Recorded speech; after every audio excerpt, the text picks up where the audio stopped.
Who knew I would make it this far? They hated, they never believed me. Yeah, I would never drop the ball. I know I make it look easy. Yeah, Mayweather with the defense. I don't care what a critic gotta say. I got them picking up the pieces. That to me, you really playing with your life. I'm about to come and run it all back. I'm the new era, about to snap back. You ain't fitting for it, cause you all cap like. Hold up, I shoot my shot, wait, hold up. I'm really about to run this, go up. You know it's all net when it go up. Ain't got no other plans, you don't need to understand, ayy. We on overtime, you don't need to understand, ayy. You just show them how to do it when you don't know what to say. Tell me how you plan to win if you plan to play the same. Moving fast, already gone, yeah, but you bringing me back. Try to double cross me, dog, just let me relax. Stop assuming what we doing, keep it moving, what we doing. Cause it can get bigger, cause it can get bigger, cause it can get bigger. Hey, please don't play no games with me, I promise I'm too much. I can never let up even if you had enough. Hey, this ain't for the faint of heart, we always playing rough. I had enough, it ain't luck. I needed a vision, I needed ambition, I needed a mission to beat this submission with no intermission. I see the collision, the crash in the distance, they coming off track, no. Now when they ask what's the motive, don't talk about the show. They all about to see what I mean in the moment. I gotta keep going, I'm shaking the dice and I'm keeping it rolling. They already know. Ain't got no other plans, you don't need to understand, ayy. We on overtime, you don't need to understand, ayy. You just show them how to do it when you don't know what to say. Tell me how you plan to win if you plan to play so. Moving fast, already gone, yeah, but you bringing me back. Try to double cross me, dog, just let me relax. Stop assuming what we doing, keep it moving, what we doing. Cause it can get bigger, cause it can get bigger, cause it can get bigger.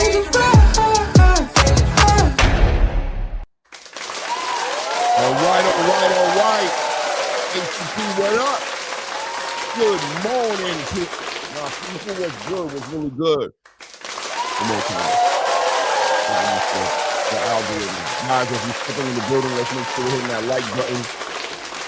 Hit the subscribe button if you haven't subscribed yet. Ooh, good morning. It's Wednesday, right? Man, losing track of the time, man. Losing track of the time. So we got the second press conference in the bag in Miami. This one was a little bit more entertaining, right? No doubt, no doubt. Salute to everybody in the building, man. Boxing is alive and doing well. We got our entertainment, right? We got the sport. We got our entertainment. Announcements. Erickson Lubin and Virgil Ortiz kick off their press conference. We saw Floyd Scofield Jr. and JoJo Diaz up there as well. Oh, that's going to be a great card, guys. That's really going to be a great card out in Texas. Really interested in seeing this fight between Erickson Lubin and Virgil Ortiz Jr. I'm going to be honest with you, man. I think that's the ultimate litmus test for both these gentlemen. Erickson Lubin, you know, is he back? Is he ready? You know, he got a victory over Jesus Ramos about a year or so back, and, you know, a close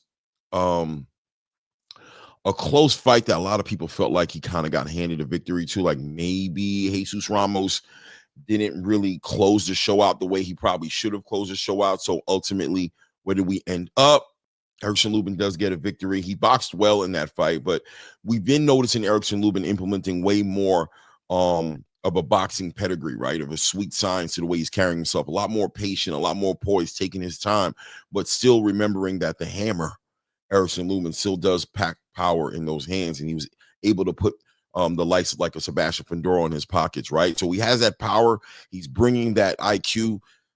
He's getting better on that IQ, and we saw Virgil Ortiz Jr., who started his career off with a great run, right? Great run of just knocking everybody out, but, you know, started to run into the Madrimals and the Bohuchucks, and we started seeing him struggle just a little bit potentially in that well-rounded pedigree department, but made it on the other side of those fights with great victories, right? He had great victories on the other side of those fights, great experience, right? 12 round, 10 rounds that nobody can't take away from him. So what has that done for Virgil Ortiz Jr.? Where does he go with that experience? Has he improved, right? So ultimate litmus test, if we're talking about Virgil Ortiz Jr. being a future champion in the division and competing with the likes of Xander Zayas, right, or Jerron Boots Ennis, these fighters that are in front of him. The power is going to play its role, but that pedigree is also going to play a big factor in what his future looks like. So I think that fight right there is going to be a great fight to test all those things for both these guys. And of course, Floyd Scofield Jr. Also going to face an opponent in Jojo Diaz, who's coming off of a exciting fight with Regis Prograis. He brings that pedigree, that experience. We wanted to see Floyd Scofield Jr. tested that way against Tevin Farmer. That didn't happen that way. Real short night, minute and 30+ seconds into the first round. We saw how that ended up being. That was a great confidence booster for Floyd Scofield Jr., who was coming off of a lot of controversy, a lot of drama, but also right before that controversy and drama, we also started to see him kind of digress a little bit as he became more of a headhunter, looking for that knockout. An athletic, young, exciting fighter, a lot of promise when his career started, a lot of promise. Obviously, Oscar De La Hoya has invested money into the future of this kid, but we want to see where he's at, right? We didn't get to see that with Tevin Farmer. We need rounds to see that. Will Jojo Diaz be able to check the boxes and give him the rounds? And how's Floyd Scofield Jr. going to deal with somebody with a little bit more experience in the game, a lot of heart, a lot of determination? And Jojo Diaz, this might be his last run, right? This one right here might be the defining fight. If Jojo Diaz is able to come out with a victory on the other side of this, then, you know, he's back in the game. He's back in the conversation at 135, which is wide open to a certain degree, considering we do have a great dominating champion like Shakur Stevenson there. We've got Raymond Moratala, an IBF champion, who's really just been kind of quietly inactive on the sideline. I don't know what he's doing necessarily. I know Andy Cruz has him in his crosshairs. I thought rumors were circulating in the space that negotiations were happening between him and Floyd Scofield Jr. So a lot going on there. And of course, we're going to talk about the WBA champion today, who's not fighting at 135, but indeed going to be fighting in an exhibition fight against Jake Paul. But that belt still, at some point, we'll get back into the conversation, of course, right?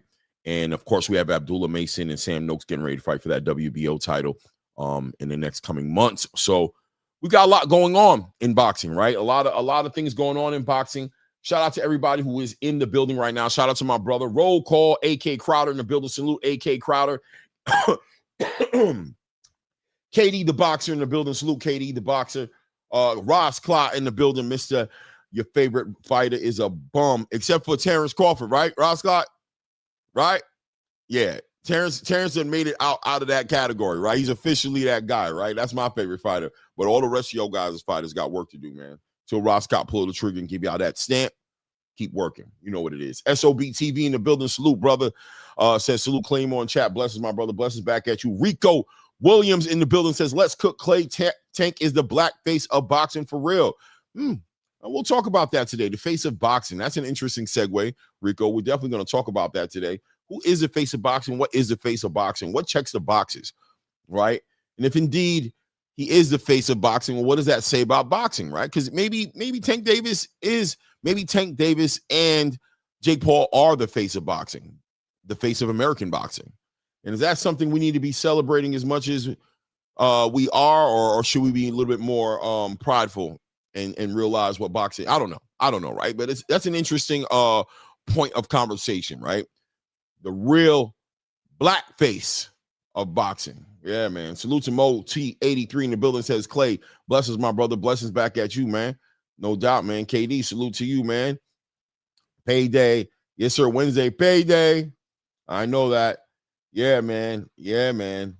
Ooh, Roscott says 5 or 6 years ago, I would have picked Lubin to beat Ortiz, but he's still game enough to win 100%. I think that's going to be a very interesting fight, man. I'm really interested and excited about that fight. I'm interested in the whole entire super welterweight or junior middleweight division in the next month, right? Going into the end of 2025, we've got some real division defining moments that we potentially have in front of us. And yes, even the Jerron Ennis and Litmus fight, a big fight because of Jerron Ennis, right? And what we're expecting of him and what we want to see in him at 154. That's a big fight for him. We got Erickson Luben, obviously, and Virgil Ortiz, and of course, Sebastian Fundora and Keith Thurman. We've got a new WBO champion in Xander Zayas.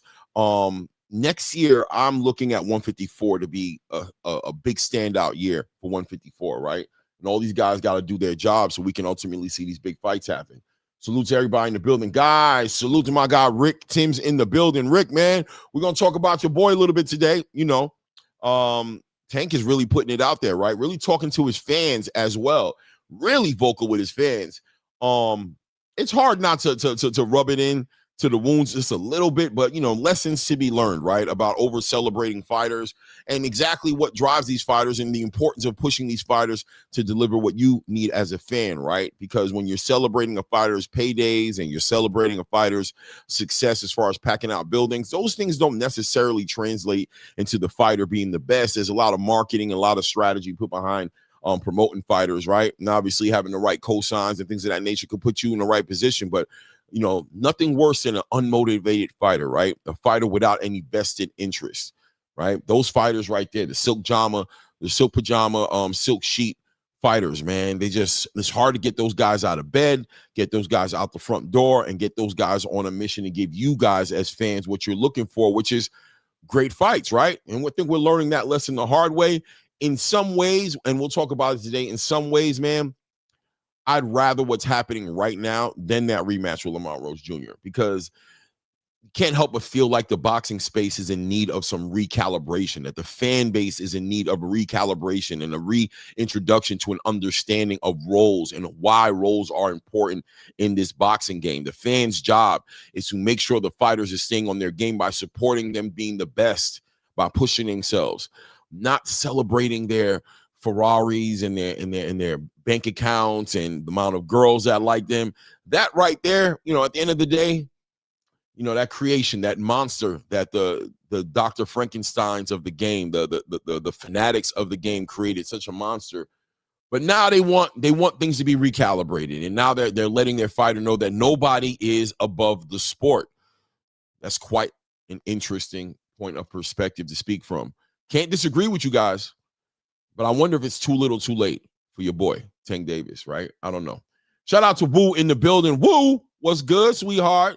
Thank you for being in the building, man. Ladies and gentlemen, as we're stepping in the building, please, let's remember to hit that like button, man. Help the algorithm out. Subscribe to the channel if you haven't done it yet, man. Rick Tim says, this little dude Tank has snapped on his biggest supporter in KO. Shake my head. Ungrateful is the word, and folk wonder why I've backed away from this little fella. He is flaming out bad with this Jake ish, man. You know, shout out to the people who are like the people like Rick Timms, the Tank fans who have come. I don't want to say come to the light. Rick Timms has always been an official 100 type of dude, right? So shout out to those guys who really supported a fighter in Tank Davis that was an exciting fighter that you just wanted to see in the biggest fights, right? But Rick never really held other fans to task to downgrade or dismiss another fan's perspective of what a lot of us saw the writing on the wall, right? A lot of us fans saw the writing on the wall with Gervonta Tank Davis. We could see it. There were a lot of inconsistencies with him, and there was a lot of consistent inconsistencies that were there enough for us to understand that, yeah, there's greatness and there's potential for this guy to be who we want him to be, but there's also this other lingering weird energy in the background as we watch things break down with that team, from his relationship with Calvin Ford, from his relationship with the with PBC, with Floyd Mayweather, from his willingness to make certain fights happen, from his the way he started to speak. Once Tank Davis began to speak, right? Once he got away from the Floyd Mayweather machine, right, that was driving and pushing him forward, and he became more free will to speak, we started to hear things in his talk that were inconsistent with what we wanted to see in a great fighter.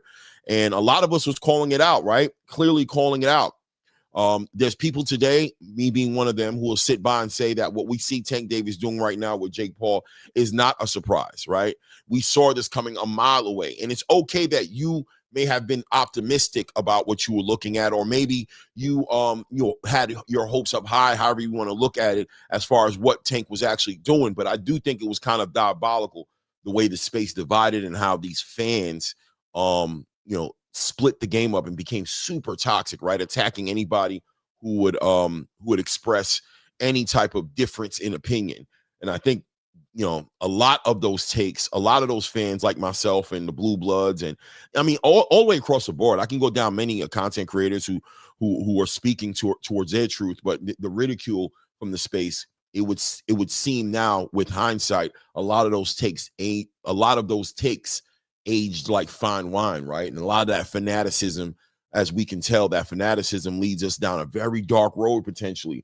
Very dark road that fanaticism could lead us down to, where everything we've said and all our credibility is beginning to age like whole milk, right?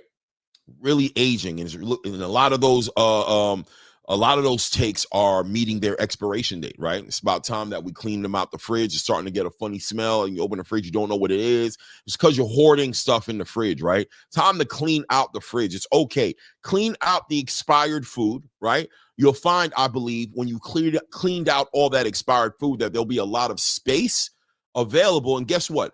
Go ahead, run to the supermarket, pick up some fresh, right? Get some fresh avocados in there. Get some spring water, some bottled spring water in there. Clean out all that junk food, all that sugar. You don't need it. What you need is sustenance, protein, right? Nice balance of carbs, right? Pull back on the sugar. Stop drinking all them sodas. You know what I mean? Stop being such a casual and jump into the health game, into the boxing game. And let's celebrate the guys who are actually out here delivering that nutritious, sweet science that I believe a lot of you guys in your heart, that's what your body wants. That's what your heart desires, right? Your body's going to love you for it. You're going to sleep better. You're not going to keep spiking your insulin with the artificially flavored boxing.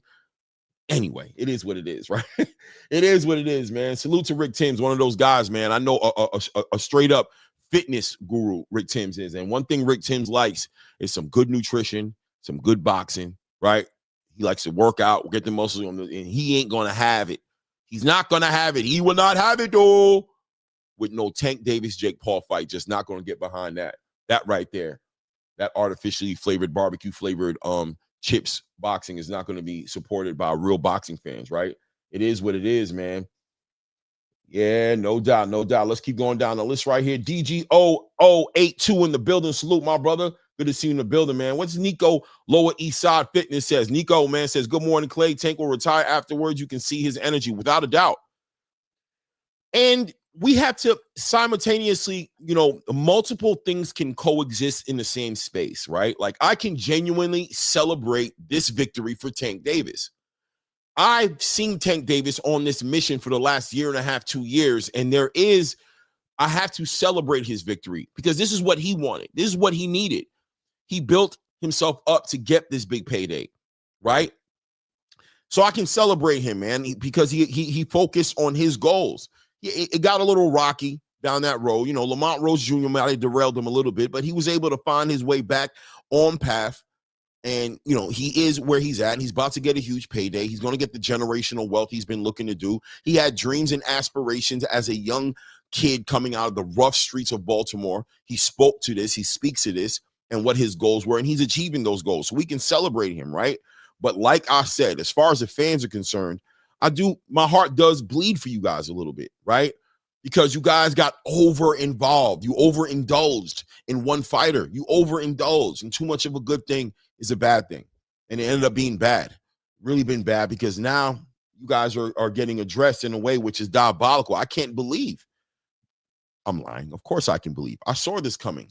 I think if you guys look in some old videos, I might even spoke on it, that this day was going to come. That ultimately Tank Davis was going to finally convince you guys that he wasn't going to give you guys what you wanted. And the brave few of you, and shout out to the brave ones who are calling out truth to power and speaking to their God, to their boxing God, and let him know that he's not bigger than the sport. Salute to you, man. A lot of courage to do that, man. And I can respect that integrity, and that you standing on some business, man. But yeah, Tank putting you on blast like that was naturally going to happen. Because one thing Tank don't deal with is no back talking ass hoes. The hoes will not talk back to me. There will not be no back talking for my hoes. My hoes will stay in line. My hoes will stay in line. Because the pimping hand is heavy when it comes to Tank Davis, right? The pimp hand is heavy with Tank Davis, and there will be no diabolical back talk. No, you will shut up and you will enjoy boxing. You will enjoy what I give to you, like I've been giving to you. Get back in line, right? But, some people a little bit more rebellious, and shout out to the rebellious spirits out there who's just not trying to hear none of that. but they had to, the space had to see this. And that's why in real time, what's happening right now, it's worth its weight in gold. It's worth its weight in gold.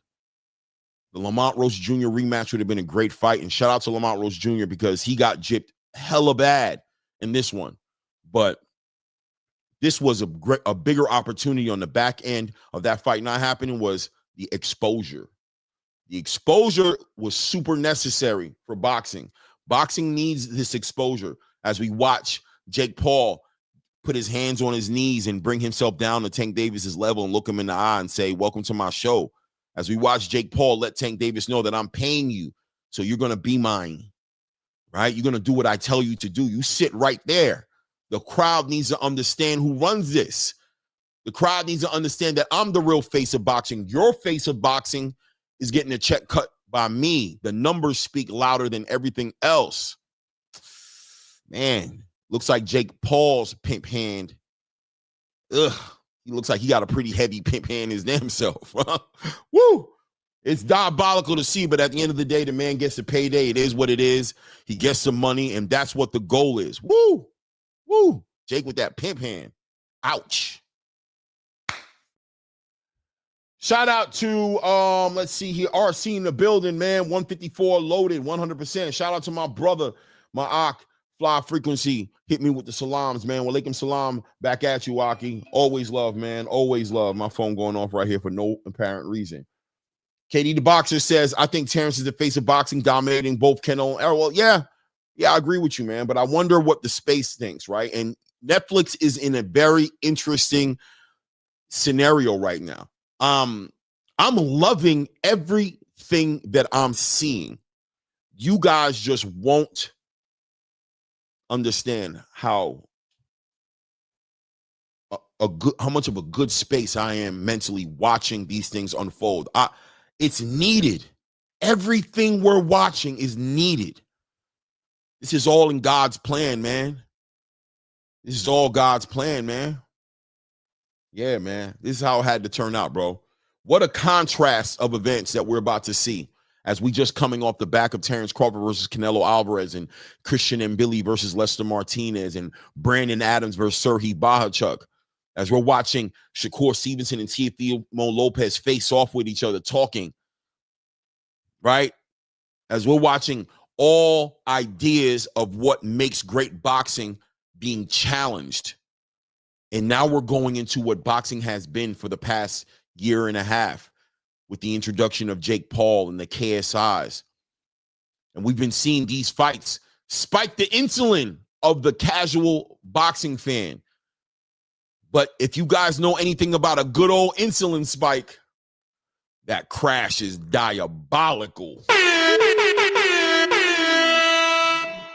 Ooh, one thing about that insulin spike, man, that Snickers bar gets you through a 10-minute meeting, but at the 10, 15 minutes, oh, man, if you ain't got another Snicker bar there, you going to fall asleep and pass out and miss the most important. You're going to miss the meat of the meeting. You better have somebody writing some good notes for you because you're going to miss the whole meeting, bro. You're going to crash out. You're going to need to go take a nap. That itis is diabolical. That itis is diabolical. It is what it is, man.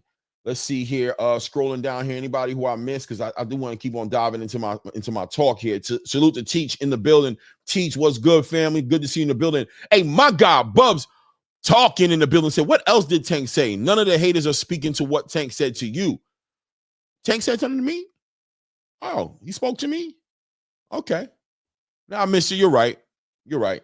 Must have been that Snickers bar, right? Must have been that Kool-Aid that I was drinking. I must have fell asleep on that part. Yeah. Shout out to Bubs. You know I love to have you here, Bubs, man. Love to laugh. Love the entertainment you provide, man. Shout out to Teach. Shout out to Bubs in the building. Shula Jameson says, Tank is a fraud. Oh, no. I won't have it, Shula Jameson. Tank is not a fraud, bro. Tank is 100% real and has been real since day one. No, we can't do that. We can't do that, ladies and gentlemen. We cannot sit here and call Tank Davis a fraud. He's not a fraud. Tank Davis has been keeping it 100 with the boxing space from day one and has stood tall, and I will co-sign that and never allow that man's name to be dragged in the mud for something he did not do. We can hold Tank Davis accountable, and we must hold Tank Davis accountable 100%. But being a fraud, no, sir. No, sir. I won't have it. Tank Davis has never been a fraud. Always kept it 100. Always spoke what was on his mind. Don't care what you think. Like he said, why would I care? Tank Davis has always had an understanding of the casual fan and understood what the casual fan didn't understand about Tank. Tank understood not to invest in the casual fan.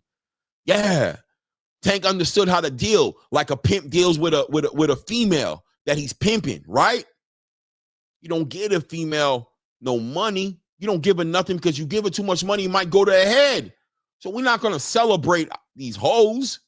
Tank understood that.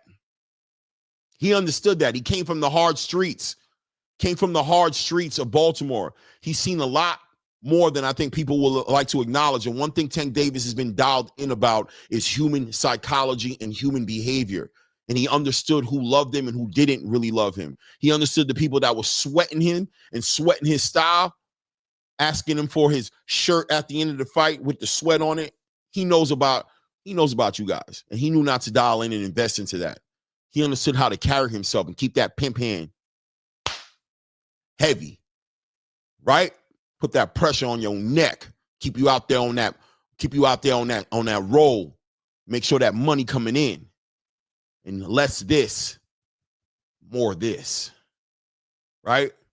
Less, more, less, more, right? Tank understood that. That relationship was clear. He was never a fraud, man. Kept it 100. Now, if hoes want to become brand new, right? If the hoes want to get new and want all of a sudden get an opinion, all of a sudden got, Daddy, I just got a question with Daddy. Daddy, I just saying, we've been doing this for years, Daddy. I'm just saying, I know you got us, Daddy. I'm just wondering, Daddy, what you wondering about? Shut that. Hey, no. I don't know what I've been doing. Maybe you thought you could speak? Oh no. That's not how the game works. You better go pick up an Iceberg Slim book. You better go recognize how the game work. What do you think you about out in public? You out here, you think, oh, I gotta make an example. I gotta talk. Diabolical. No, sir. Tank has never been a fraud. No, sir. I disagree with you respectfully, King. And I got too much respect and love for you, King. Trust me. Super respectfully, King. Love your support. Please remember to hit the like button. Subscribe to the channel if you haven't done it. Super respectful, but no, sir. That's a misappropriation of a word right there. If there's ever been a misappropriation of a word, it's calling Tank Davis a fraud. Tank Davis has been extra transparent ever since he's been allowed to be transparent.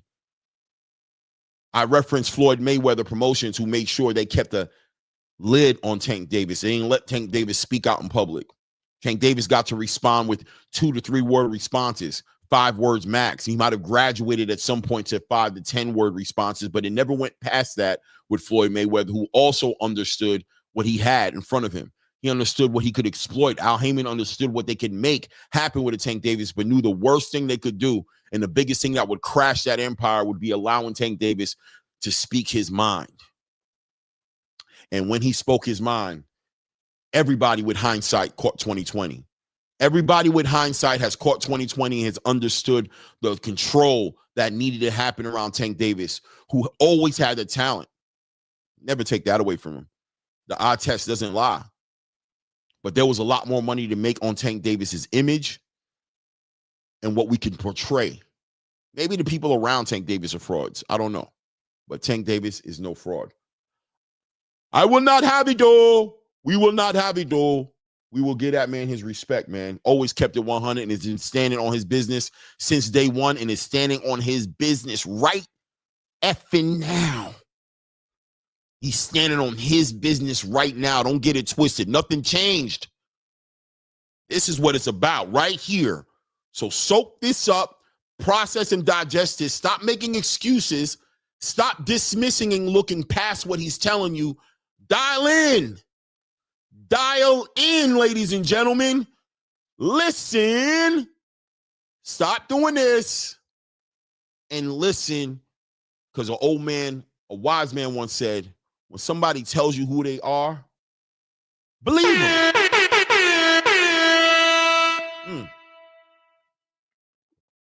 Oh, believe them, man. That ain't hard, man. Stop dismissing these people when they speak to you. When they say something to you, believe them. If he says, I can beat the brakes off this dude, that weight ain't a problem, stop making him small. If he says he don't see no reason to fight somebody, stop saying that he's going to and blaming the other person and say that they're ducking him. If he says all he wants is the money, stop putting legacy on him and telling him to go unify and do great things. He doesn't care. And if he goes and he fights Jake Paul, stop acting shocked and brand new. Stop with the nonsense. Like clockwork, baby. It is what it is. You know what I mean? It is what it is, man. Oh, what did he say? Bub said KO got it. KO got his issue. LOL. I told you that was coming. Bubs, another authentic brother in the boxing space. People don't know how to, Bubs, people don't appreciate you for your true value in the game. They don't. I do, Bubs. People don't understand your psychology and they don't understand how you think and how you move. I do. I can appreciate that. And I mean that without no cynicism and sarcasm. I don't agree with you clearly on your stance on the Tank Davis conversation. I don't. Let me dial that back. I do agree with you, right? I think the problem you may have is the issue that I don't accept it. I don't accept it as far as my ability to hold that man accountable and speak on how I feel about his career and what it's culminated to. And I think the conflict between us at times is the bewilderment you may have as to my boldness in speaking my truth. But I always give you your respect, and one reason is why you have a wrench on this channel. It's because you boldly will speak to your undying, blind support of who you support. And that if Tank Davis wants to fight Jake Paul and make money, that you will celebrate Tank Davis's victory with him. If Tank Davis makes it $100 million off of this fight, you will accept that as a legitimate victory for yourself. And I can respect it. That's real support. I mean, clearly those are the fans that Tank Davis appreciates, and that's what he wants people to understand, right? Tank Davis wants to communicate to the space that, why do you guys always focus on what you want? Why aren't you more happy? And why don't you support me for what I want? Right? And you can appreciate Tank Davis's perspective on that. Me as a boxing fan, I got to admit to you, Bubs, I'm a selfish boxing fan. I'm super selfish. I don't give a damn about your money. I don't care how you kept your lights on. I don't care about the time you spent with your kids. I don't care about you making it out the ghetto. I don't care. It's a problem that I might need to work on. I'm a super selfish boxing fan. All I care about is you fighting. That's it. And who you fighting. And yeah. I want to put you in some situations to where you might lose. I'm a selfish boxing fan. I don't care. I'm heartless. God have mercy. May Allah have mercy on me and give me the strength to be a better person tomorrow. But today, I don't care. I want you to fight. And I want the fight to be hard. I want the fight to be difficult. I want to see you come back. I want to see you down 2 or 3 rounds. Then come back. Show me that dog. I want to see you do the impossible. You know what I want to see you do? I want to see you do what Terrence Crawford did with Canelo Alvarez this past weekend. I want to see you be defiant in the ring. I'm sweating a little bit. Got a little passionate. Let me bring it back. Ooh. I got a bald head too. I don't got no hair to hold back the sweat. So if it start tricking on here, I'm gonna be looking crazy. But I really am just selfish, man. I'm a selfish boxing fan, man. I could give a damn about your Ferrari, about your outfits. I don't care about how much that shirt or that jacket you got on your back cost. I don't care about none of that. Just a nasty old, selfish, self-righteous boxing fan. Can't help myself. So, yeah, I appreciate you, Bubs, and that's a fact. People don't see you for who you are, man, and they don't see the good in it. I do. I love authentic people. I resonate with authentic people.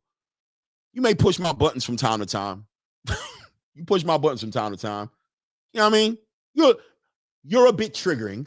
You can be a bit triggering. But in general, respect, man. And a lot of these fans of Tank Davis haven't been genuine as a Bubs. And it's coming out in the wash right now because Tank Davis ain't doing. It turns out you guys really wanted to see Tank Davis fight these fights. You guys wanted to see him do it. It was just a facade. You were carrying yourself and you were standing on a certain part of the conversation, but it turns out you wanted the same thing we wanted. and Tank wasn't having it, right? Tank ain't doing that. Turns out that you guys really wanted the same thing we did. You were screaming on us and saying we were putting too much on Tank. You told us that Tank can't do enough. That if he does this, we're gonna say he needs to do something else. But then on the backside, you say Terrence Crawford needs to fight David Benavidez after beating Canelo. Turns out you're just like us. But when Tank turned that juice up and showed you how bad it can get, when Tank showed you where he was going to actually go with it, you guys decided to say something. Diabolical. You guys finally decided to stand up and say something. And when you said it, it didn't go the way you thought it was going to go, did it? No, Tank didn't take your tears and see his fan base crying and, oh, guys, man, I appreciate you guys. And yo, listen, man, this is for the money. Walk with me. Be patient with me. I'm going to give you guys something, but be patient. No, he didn't say that. He didn't say that. That's not what he said, huh? Told you to shut your ass up and be a fan. Hey, bro, I can't be mad at Tank. I can't. I got to be honest and say that I got respect for Tank because he stood on business the whole time and he's kept it 100 up until this point. I can't be mad at Tank, bro. He's been standing on business. There's been a delusion running throughout this boxing space that has been toxic and diabolical for boxing in general. The tearing down of other fighters off the strength of this one man has been something crazy to watch happen. So this moment right here, there is a vindication for boxing in it. Although Lamont Rhodes Jr. and Tank Davis would have been the great fight to see in a fight that we all should be seeing. And shout out to Lamont Rhodes Jr. I know he'll be okay. He's getting ready to fight Isaac Cruz at 140. He's moving forward his career. We're going to watch him chase down greatness and do great things. We'll see him try. He may fall, but he'll get back up. He'll keep on going, moving forward. But Lamont, I got to be honest with you. I'm okay with this, brother. You'll be okay. This was more important. This Jake Paul, Tank Davis fight is way more important for boxing than people want to acknowledge. People needed this wake-up call. So shout out to them dudes on this campaign. Shout out to Jake Paul, man. Expose boxing. And let's see, when put on the table, red pill or blue pill, what do we pick? What do we choose as a boxing space? As a boxing community, what do we pick? What does Netflix pick? What will the numbers say? As Netflix is sitting here watching the algorithm and paying attention to the data that's coming back, as they're focused on their bottom line and their money that they're trying to make, and they're trying to figure out what direction to go in, and they've gone in two extreme different directions, what will the boxing space say? Well, we'll find out on November 14th. We'll find out. And based off of what those numbers say on November 14th may make a bigger difference in the direction that boxing is going in than people might want to acknowledge. It legitimately may. But what a moment to live through and watch, right? What a moment to live through and watch, man. Shout out to Dragonfly Jones in the building saying he's tapping in with the Rain Man. Yeah, no doubt, family. Appreciate you guys in the building, man. Hit that like button. Subscribe if you haven't subscribed to the channel, man. RC says, I'm appalled by this fight. I'm appalled by this fight. How many syllables is that? Appalled. Only 2 syllables, but seems like a bigger word. Sounds like a bigger word, but it's only 2 syllables. But yeah, brother. Don't be appalled. Sit back. Boxing is in a great space. See, guys, if we didn't have Virgil Ortiz getting ready to fight Erickson Lubin, if we didn't have Jaron Ennis back at 154, if we didn't have Sebastian Fundora and Keith Thurman, if we didn't have Shakur Stevenson and Teofimo Lopez, if we didn't have David Benavidez and Anthony Yarde, if we didn't have Devin Haney and Brian Norman Jr., if we didn't have Monster Inoue, if we didn't have boxing doing great things, then it would be a time to be nervous. But the reality is boxing is great. Boxing is doing great. We got time for this. Don't be that way, ladies and gentlemen. We got time for this. Don't be like that. We got time for this. We can watch this. We can watch a good old shindig, little barn burner, a little shindig, a little Tank Davis with a big old Jake Paul. Pause. We got time for it, man. We got time to watch this play out, man, and see what's going to happen. Let's see if this event does so well that it just makes it the thing to do now, right? Maybe we're setting a new trend now. These guys may set a new trend, and maybe we need to see KSI versus David Benavidez next, right? Maybe we need to see maybe we do like a little cross Dancing with the Stars meets professional boxing. You know what I mean? Or does boxing finally hit a point where we just get over it and we're done? And we're done. Maybe boxing will just be done with this. Maybe we can get back to the business of boxing at the end of this, when it's all said and done. Maybe some of your favorite content creators who have way bigger platforms than mine, just talented, ladies and gentlemen. I'm working on my skill, right? I'm nowhere. Listen, man, I ain't mad. I got a lot of criticism that I need to get right. I need to work on my craft.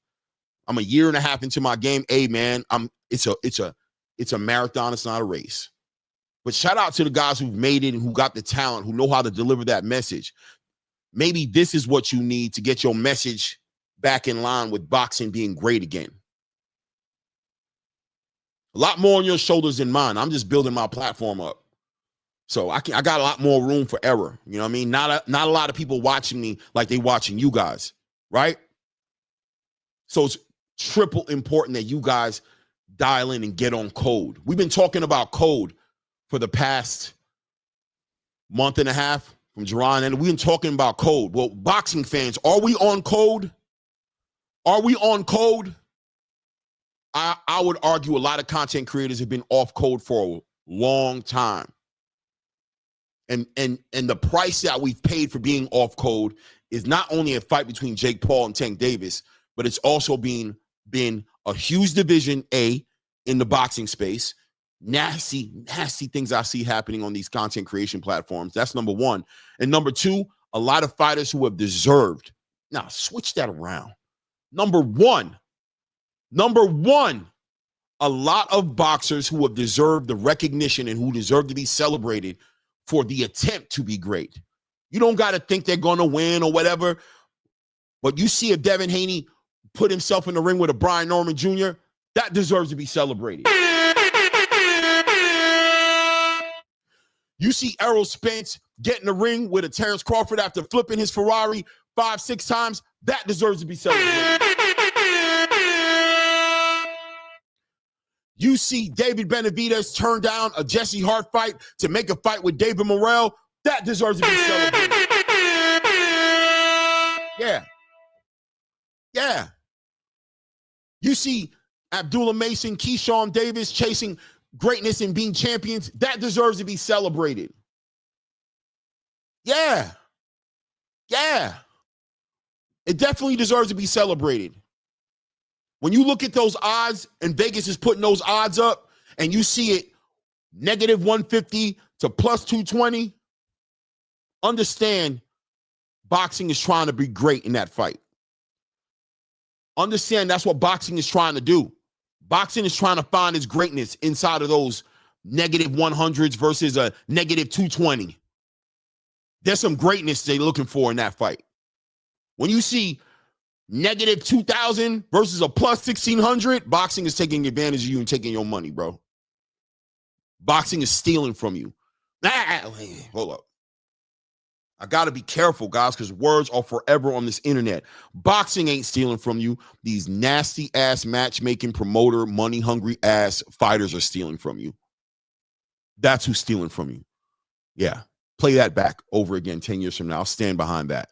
Want to make sure that my words stick to the ribs and make sure that I'm able to stand on my words later on. Yeah, when you see that, a boxer's taking advantage of you. It is what it is, right? It is what it is, man. Shout out to my guy here for boxing the building with some color in the chat. The $1.99 says, get stank, tink, tink, tinky out my face. It is what it is. Salute to my guy, Bruce Gas, boxing in the building, the scholar in the building, man. I appreciate you, family. You know how much I love you, Bruce. You know how much I love you, man. Whenever you're in the building, man, thank you for being here, man, and listen to me rant this morning. I'm going to rant a little bit this morning. You guys give me, man. I'm going to rant a little bit. I'm going to rant a little bit, man. See what I mean? So bear with me. Bear with me. I'm going to rant a little bit. You're a little bit. You're a little bit, man. You're a little bit. I'm going to rant a little bit, man. I'm going to rant. You're for a little bit, man. I'm not going to lie to you. Salute Dank Father says, come on, fam. I don't know. Is that for me? I don't know. Maybe. It might be for me. I'm going to have some of these moments. 2025 going into 2026, we are getting bolder. We are getting more. You know what it is with me, too? I'm gaining so much more understanding. You know, when I first, my journey to being in this content creation space is maybe not like everybody else's, but maybe like a few people, right? Like I didn't plan on doing this. I stepped up into this space the same way a lot of you guys are in there right now in somebody's chat, watching people talk about boxing. And then I got the heart up one day to hit a link. Say, man, I want to, you know what I'm saying? I want to talk some boxing, man. You know, I love boxing, man. I was shy. I was in the background for about a solid 3 to 6 months. Would never hit the link. Super shy. But I love boxing. And one day I got the heart up to hit the link on one of these channels. One of your favorite channels. I hit the link.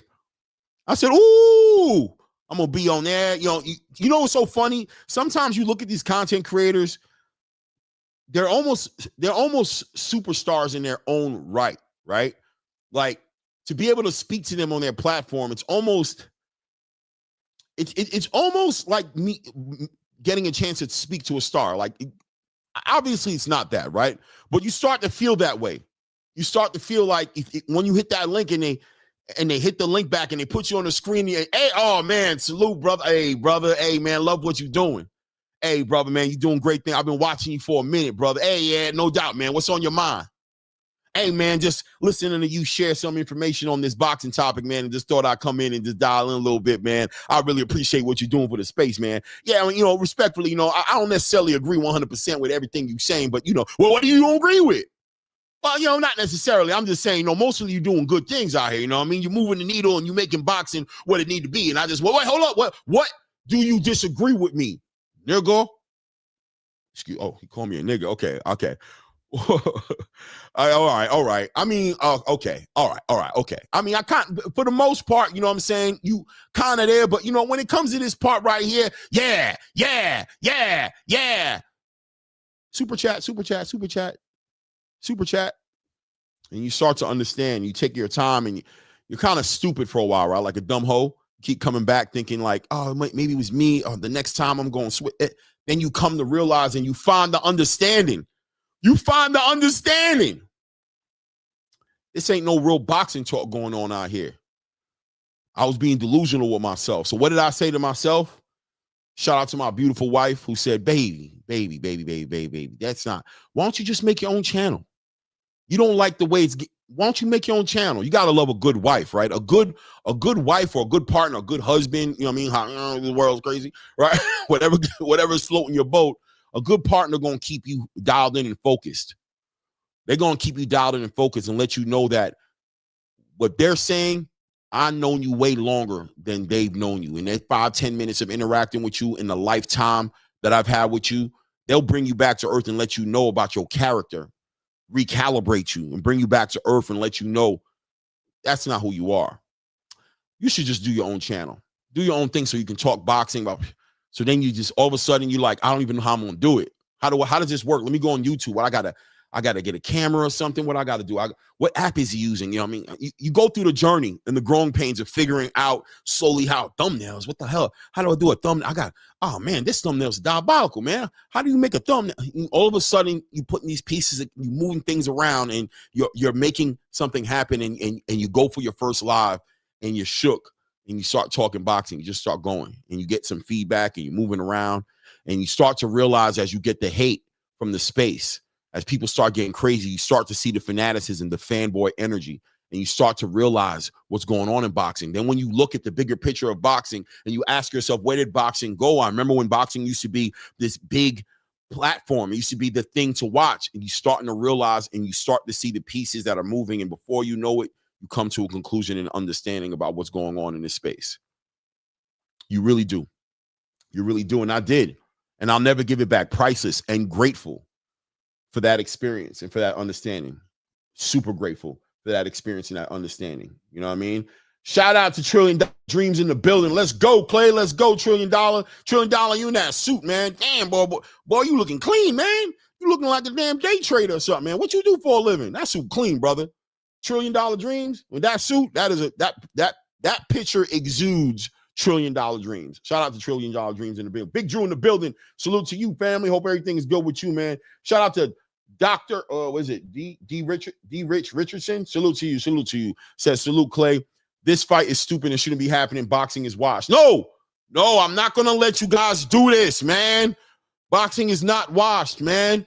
Boxing is in a great space. That's why you guys gotta keep coming back to channels like this.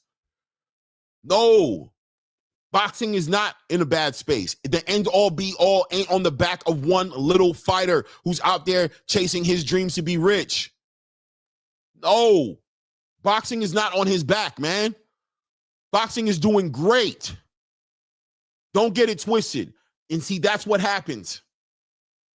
When we get too invested in one fighter, when he does something like what Tank Davis is doing, you start to feel that way. You start to feel like boxing is done when boxing has just begun. Shout out to Max Kellerman. We are entering the golden era of boxing. I won't let you guys do it. We will not have it, though. I will not let you guys do it and take away from what's happening right now in boxing, man. I won't let this fight with Tank Davis and Jake Paul take away what's actually happening in this sport right now. No.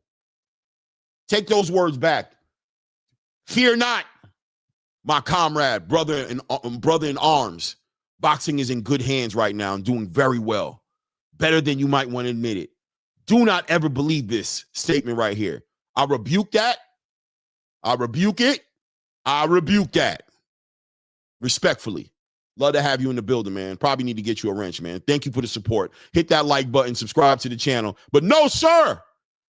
No, sir. No, sir.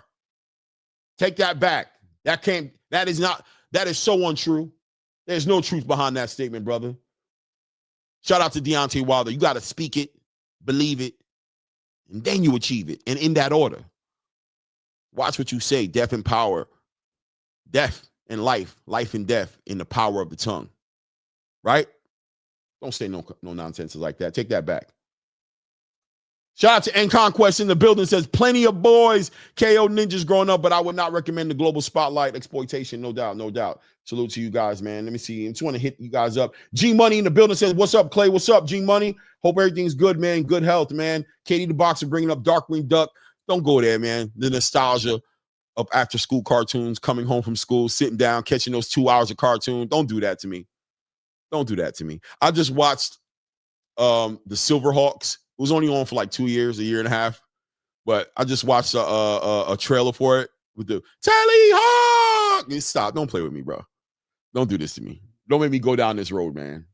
Don't let me go down Darkwing Duck and DuckTales, because I was loving it all. Back then, it was cool to watch that. We watched Heathcliff, DuckTales. Doom, doom, doom, doom, doom, doom, doom. Life is like a hurricane. Here, okay. Stop. Don't do this to me. Don't do this to me. I'm a grown ass man, bro. I can't be doing this on the internet, man. Y'all gotta relax. Y'all gotta chill, man. You gotta relax. Hashtag Nori voice, right? You gotta relax. You gotta relax, man. Let me see. Am I missing anybody else in here? Blaze pound for pound in the building. Salute to my guy, Blaze pound for pound. Anton Ziegler. Walaikum salam, King. Sonny Augustine. Salute to you, King. Let's see here. I think we hit just about everybody, right? If I miss you, I'll catch you as I catch you. I think I seen Blue. Is Blue in here? Yo, Blue Blood. Salute to Blue Blood in the building, man. Salute to Blue Blood Sports in the building, man. For sure, man. It is what it is, man. Let's continue to build on this boxing, man. I miss a lot. Nick J, Queen, one half of the Queens of Boxing in the building. Salute, Nick J. What's good, Queen? Yeah, right, Nick? We love some heat clipping, riff raff and all them. Come on, man. Shout out to my guy, Ray as boxing in the building.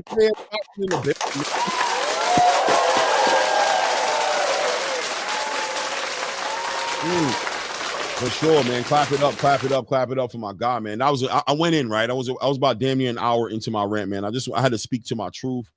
And this is the morning I felt it, man. So I had to let it slide. I appreciate your patience. No, I love the hour. I thought you said a lot of things that will stand the test of time as you're wiping your sweaty head right now. I tell you, man. I know how them reverends be feeling now in them churches.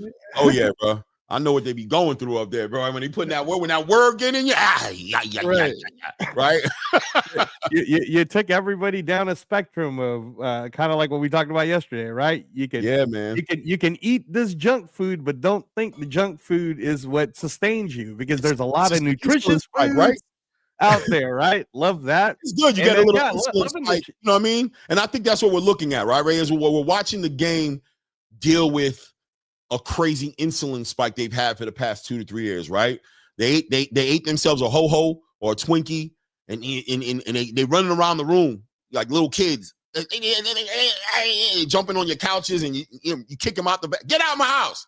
Get out of my house and play outside. You're tearing up my shit. But now, all of a sudden, you got a bunch of little kids coming back to the house like, come inside. I'm tired.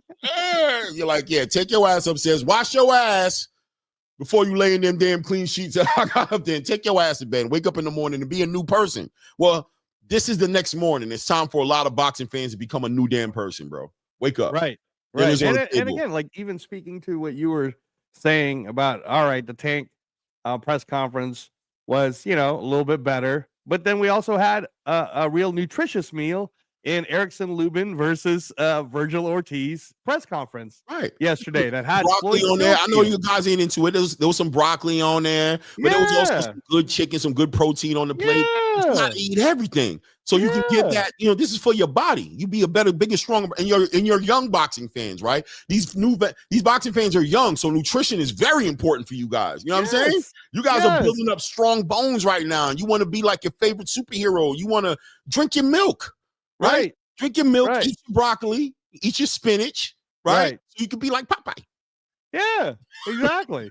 and again, if you think about it, same exact day, 2 different press conferences. You have literally the WBA 135-pound number 1 contender in Floyd Schofield, who happens to just be the co-main event of one of the glamorous divisions we now have in 2025. At the 154-pound division with Virgil Ortiz and Erickson Luben, and yet the actual WBA 135-pound champion, he wants to be the ho-ho of it all. That's okay. What? That's okay, man. We got time I like how you said that. We celebrate it because he ain't ever lied to us anyways. The only people that's really lied is the Tank fans who have lied to themselves, believing that this guy is a great. You can't be great if you don't do great things. Right. And making a lot of money, contrary to popular belief, isn't as great as you think it is. It's okay. But when you talk about a sport like boxing, that's not where greatness is, right? Greatness isn't in their bank account. It's about what they're doing inside that square circle. And again, Clay, it's okay. That's what that's what we keep trying to explain to y'all. It's okay. All right. When I went to school, there were some of us that were trying to get straight A's, right? Had nothing to do with, anything other than we had pride in wanting to be the best, right? And pride of what our parents thought about honestly, some of it was motivated by single mom maybe whooping your ass if you don't get good grades, right? But that goes to show you how much some motivation is needed in your life for you to do great things, that you ain't just necessarily going to organically do it on your own. Sometimes the threat of an ass whooping is what you need on the other side of a conversation to make this side and put this side in perspective about what you finna do today when you get into period 1 and how it's going to look when you get out of period 7 before you go home. Sometimes you need that. And I think as fans, we're kind of almost like parent figures. What we allow to happen, that consequence that's not there, that your fans aren't going to say, bro, that ain't going to cut it for us, bro. We need you to fight better. We need you to do better. We need you to chase better. Without that vested interest in that structure that fans provide in the boxing space, that checks and balances, that yin to the yang, without that other side playing their role, this side won't play their role on their own. Even Shakur Stevenson on his road of trying to be great, now you hear him speaking about how belts don't matter no more and how much he doesn't care. He's still pursuing great fights, but I'm telling you, even the fighters with the best of intentions can fall to the wayside in a space where there is no structure. My dog, God rest my dog Lola, I haven't bought another dog since then. I'm going to, but my dog that I had for like 11 years, she was an angel, a bully, right? Never went to the bathroom in the crib, doesn't bark, quiet, chill. But why? Because of the structure she had from the day I got her from when she was a baby. I gave her a structure and it made her life better because she was never worried about getting her ass whooped or getting in trouble because she knew how to live. And she found happiness inside that life that we provided for her, and she was the best dog, bro. But you get another dog where you're just making excuses all the time and he's shitting on your shit. You're like, oh, don't do it. Come on, don't do that. And you don't provide the structure. You don't give her the structure of knowing that there will be a time in a day where you're going to get to go outside. You can hold it. You're not going to have to hold it all day. And you got about probably like 20, 30 minutes. She starts to count on you as an owner to be structured and to be a man of your word and do what you say you're going to do. And then she becomes more comfortable to do what she has to do. And you guys coexist in a space, in a utopia where you guys coexist. You don't got to tie her to a tree and do it. Right? I'm going deep, but I'm just trying to say as boxing fans, we dropped the ball. And we've forgotten how important it is for us to hold our fighters accountable, to be real fans of boxing, to let them know that what pleases us is when boxing wins, is when legacy is achieved in the ring, when we get to see that we worship you guys, we celebrate you guys. You guys are like gods to us when you guys operate that way, but that we don't care about your money. So you pulling up in a Phantom and a Rolls Royce, we're kind of happy for you, but we're more happy about what you're going to do when you get out that Gucci and you get out that Versace and you get out of that clothes and you get into your boxing shorts and you put your boxing shoes on and you head into the ring and you chase greatness. That's what we waiting on. That's what we're supposed to be waiting on. You heard? That's the difference. And that's what this lesson is. We weren't on our jobs, ladies and gentlemen. What is our job? Angelo, as somebody who's been in combat sports for as long as you've been in it, on the training side and been involved in it, I'm going to ask you, what does a fighter truly need from a fan? That's a question for you. From a fan, what does a fighter truly need from a fan? Outside of his $80 and his pay-per-view and his ass to be in a seat in the building. I mean, I think that the Shakurs, I think for the most part, all of these guys who get to the high level of the game, the amount of discipline that it takes for you to be boxing since you were a child, right? Or in your teenage years and you're getting hit a lot. There has to be something ingrained in you. And I realize that boxing has grown so much over the last few years that we have seen fighters who were trained to fight, but then we've been fortunate enough to see fighters who are just born to fight, right? Right. And now when they get to that space, here's the difference between Tank and Shakur, let's say. And this is a hot subject, I know, so that's why I bring up the two names. Mm-hmm. Shakur was born to fight. Tank was born to fight. Shakur is very gifted. Tank was very gifted. The difference really is in the motivation. So this goes to your question. What does a boxer really need from a fan? I believe neither one could honestly care less. I don't mean care less, but they care about what they are motivated on because they know it's hard work. They know they could die in a ring. They realize the hard work you have to put into it. The difference between the two, though, Clay, is Shakur cares about the fact that wherever he walks around, whether people like him, whether people call him boring, he understands the craft. He believes in the craft, so he respects it enough to know it's not just a show, right?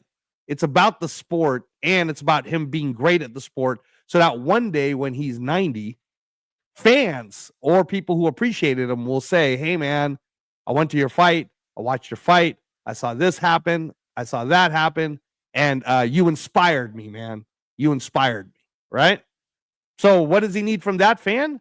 Maybe when he's older, a validation that what he did was the right thing. Now, unfortunately, Clay, in this industry, it is Hollywood, bro. You get sucked in. You get tempted by money. You get tempted by fame. You get tempted by women. You get tempted by not working that hard because all of a sudden you're knocking everyone out. And you somehow actually start to believe you're that guy. But you're not. You're not. And you know why you're not, Clay? Because the truth of the matter is when you're in the game, you're not that guy until you are that guy. And you won't find out if you're that guy unless you challenge yourself like Terrence Bud Crawford. So I bring it right back again to, oh, well, you know, maybe Jake Paul's the face of boxing. Maybe Tank's the... No, none of them. No, they may be a advertising of boxing like them golden arches, right? But everybody knows that ain't real food. Because if you really dig deep, man, whether you're a boxing aficionado, whether you're a boxing fan, whether you're a respecter of the sport, whether you're a part of the sport, you know that the real food, the real thing, the thing that will last the test of time, man, 100 years from now. You don't think 100 years from now there's going to be a school book that says back in 2025, a guy by the name of Terrence Bud Crawford went up 3 weight classes and became the first person ever to become undisputed in 3 different weight divisions? Come on, Clay, that's historical, man. That's historical. And what is and honestly, ask yourself the question about Bud now, because again, this goes to your question. What does a fighter really need from a fan? What did Bud really need from the fans to motivate him to get there? No, he appreciates the fans. He understands the fans. He even speaks their language. Hey, man, you don't want to like me. You don't think I'm that popular. You're going to call me names because you think I'm ducking this or I'm ducking that. Who did Bud Crawford ever really duck? Right? Because he didn't even duck greatness. His 38-year-old ass went right after it. And I get what you're saying, right? Let's speak to the common fans who don't understand this about the nitty-gritty of it all. Tank Davis is 30, man. He's in the peak of his career. And if you want to celebrate the fact that he's taking your money, great. And honestly, he probably needs you more than you need him. But Shakur doesn't need you.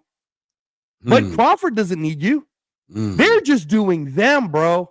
And inside the game, the very best that I've been around, that's how they all thought. Wow. They cared about the fans, Clay, in the sense of, hey, you give me good energy, I give you good energy. Right. Well, witness as well, right? Like, yes. Like you can't, no matter if you hating me or you loving me, you still are witnessing. And sometimes there's even more vindication in a hater witnessing me being great than my fans witnessing being great. Watching somebody who's questioning me and hating on me, there's almost more of a validation in you watching me be spiteful and work in spite of your lack of support, do something. That witnessing, you can't take your eyes and your memory can never do nothing about it. So thank you for being a witness. Thank you for coming in here and standing here. It's like that wedding, right? The wedding is only valuable, but the wedding isn't legitimate without a witness, right? Like you need a witness. That's part of it. When they get married, even if you go to a courthouse and there could be nobody in the building except for, we're gonna make sure we have a witness though. And that's what a fan is a witness. Yeah, and here's the thing too, right? Like to your question, bro. Crawford and Shakur. Think about Shakur. Okay, let's talk about Shakur because I know this is going to be one of them hot button topics for people. Okay, Shakur is fighting Teofimo Lopez. Should Teofimo Lopez sign? We certainly know the problem wouldn't be on Shakur's side.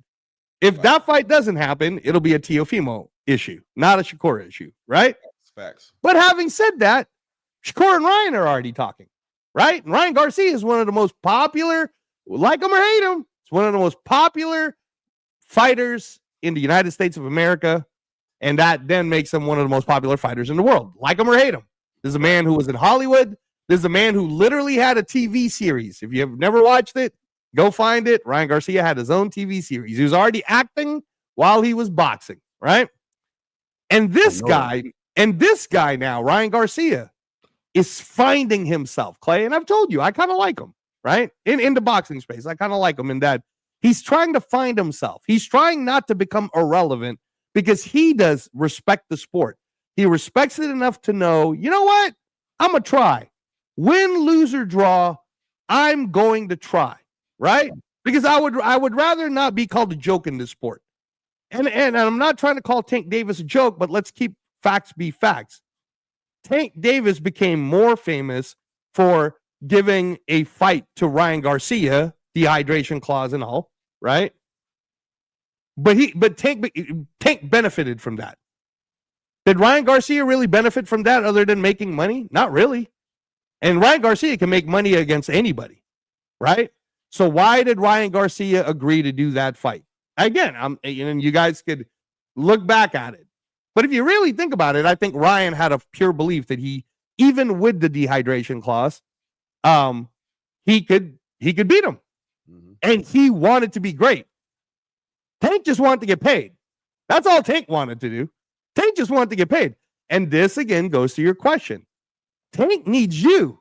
Tank needs you, the fans. That's, what does a fighter need from the fans? Well, Tank needs you to troll him. Tank needs you to love him. Tank needs you to pay. Ryan doesn't need you to do any of that. Ryan's just going to be Ryan, right? Shakur's just going to be Shakur.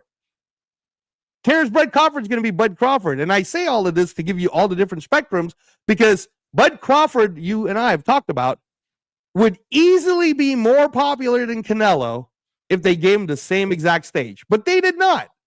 Did it stop Terrence Crawford from being undefeated and one of the greatest fighters we've ever seen? No, it did not. Shakur Stevenson would be every bit as popular, bro, if they gave him the same stage as Floyd Mayweather, right? But they did not. Did it stop Shakur Stevenson from being undefeated and heading on to the greatness scale that he's going to? No, it does not. So, again, man, you just gotta look at it for what it is. But the fighters themselves, right? Especially the ones that are born to fight. Like Tank Davis is born to fight. The difference is his motivation is different. Okay, Shakur Stevenson, Bud Crawford, these guys are born to fight. Difference is their motivation is different. And that's where the scales change when you're in the game. That's where you can tell, all right, my fighter Clay is going to fight. He's going to beat that guy because Clay was born to fight. And our job is to make sure that he's got all the tools. That guy just trained to fight. So I know we could beat him. And now I bring it all the way around to Jake Paul, Tank Davis. Jake Paul was not born to fight, y'all. So stop it. Stop it with the diabolical. He's getting better. Claymore Rain would get better if he trained as much and had the same money that Jake Paul had. All right. And Claymore's old, but Claymore would get some skill set and he would start to look like it. And if I gave Claymore the same exact stage, y'all would be going, oh my God, have you seen this 48-year-old man who looks amazing? He knocking out basketball players. He knocking out, old washed-up wrestlers, right? Like that's what you guys will think. But that's not real. So stop saying that to yourselves. Tank Davis is real. Born to fight. Born to fight, Clay. And you were the one that told me yesterday, I didn't even know. These fools are thinking about wearing 10-ounce gloves. Well, good luck, Jake Paul, because that shit hurts. That hurts, man. You think that's easy to take? Good luck. But if Tank Davis does not put it on Jake Paul, and I don't want to get this channel sued, so I won't say it this way. I will say it like this. If you like the WWE, like back you and me, Clay, when we used to watch Hulk Hogan versus Randy Macho Man Savage. The Ultimate Awesome, Warrior bro. and the Mega Powers. The Mega Powers, right? The Legion of Boo. Like, great. Awesome. Enjoy November 14th because that's what you're watching. Okay? Me and Clay, on the other hand, though, is going to be focused on November 15th when Chris Eubanks fights Conor Benn in front of 70,000 people in a real fight, which, by the way, isn't even for the title. You know what that fight is for, Clay? That fight is for pride. That fight is for legacy. That fight is for their parents. That fight is for the entire country of the UK, bro. For their last name. That's the difference. So again, sir, when you ask, what does a fan, what does a fighter really want from a fan? All he really wants is your honesty. That's it. Just want you to be honest. Is there a difference between what a fighter wants from their fan versus what a fighter needs from their fan? Is there a difference there, right? Like what a fighter wants and what he needs, right? I think, me personally, I think the word is what I believe the fans provide is motivation. That's what they should provide, one way or the other. Motivate them to challenge themselves, motivate them to push further. I think there's a special place that a fan holds inside of a fighter's psychology.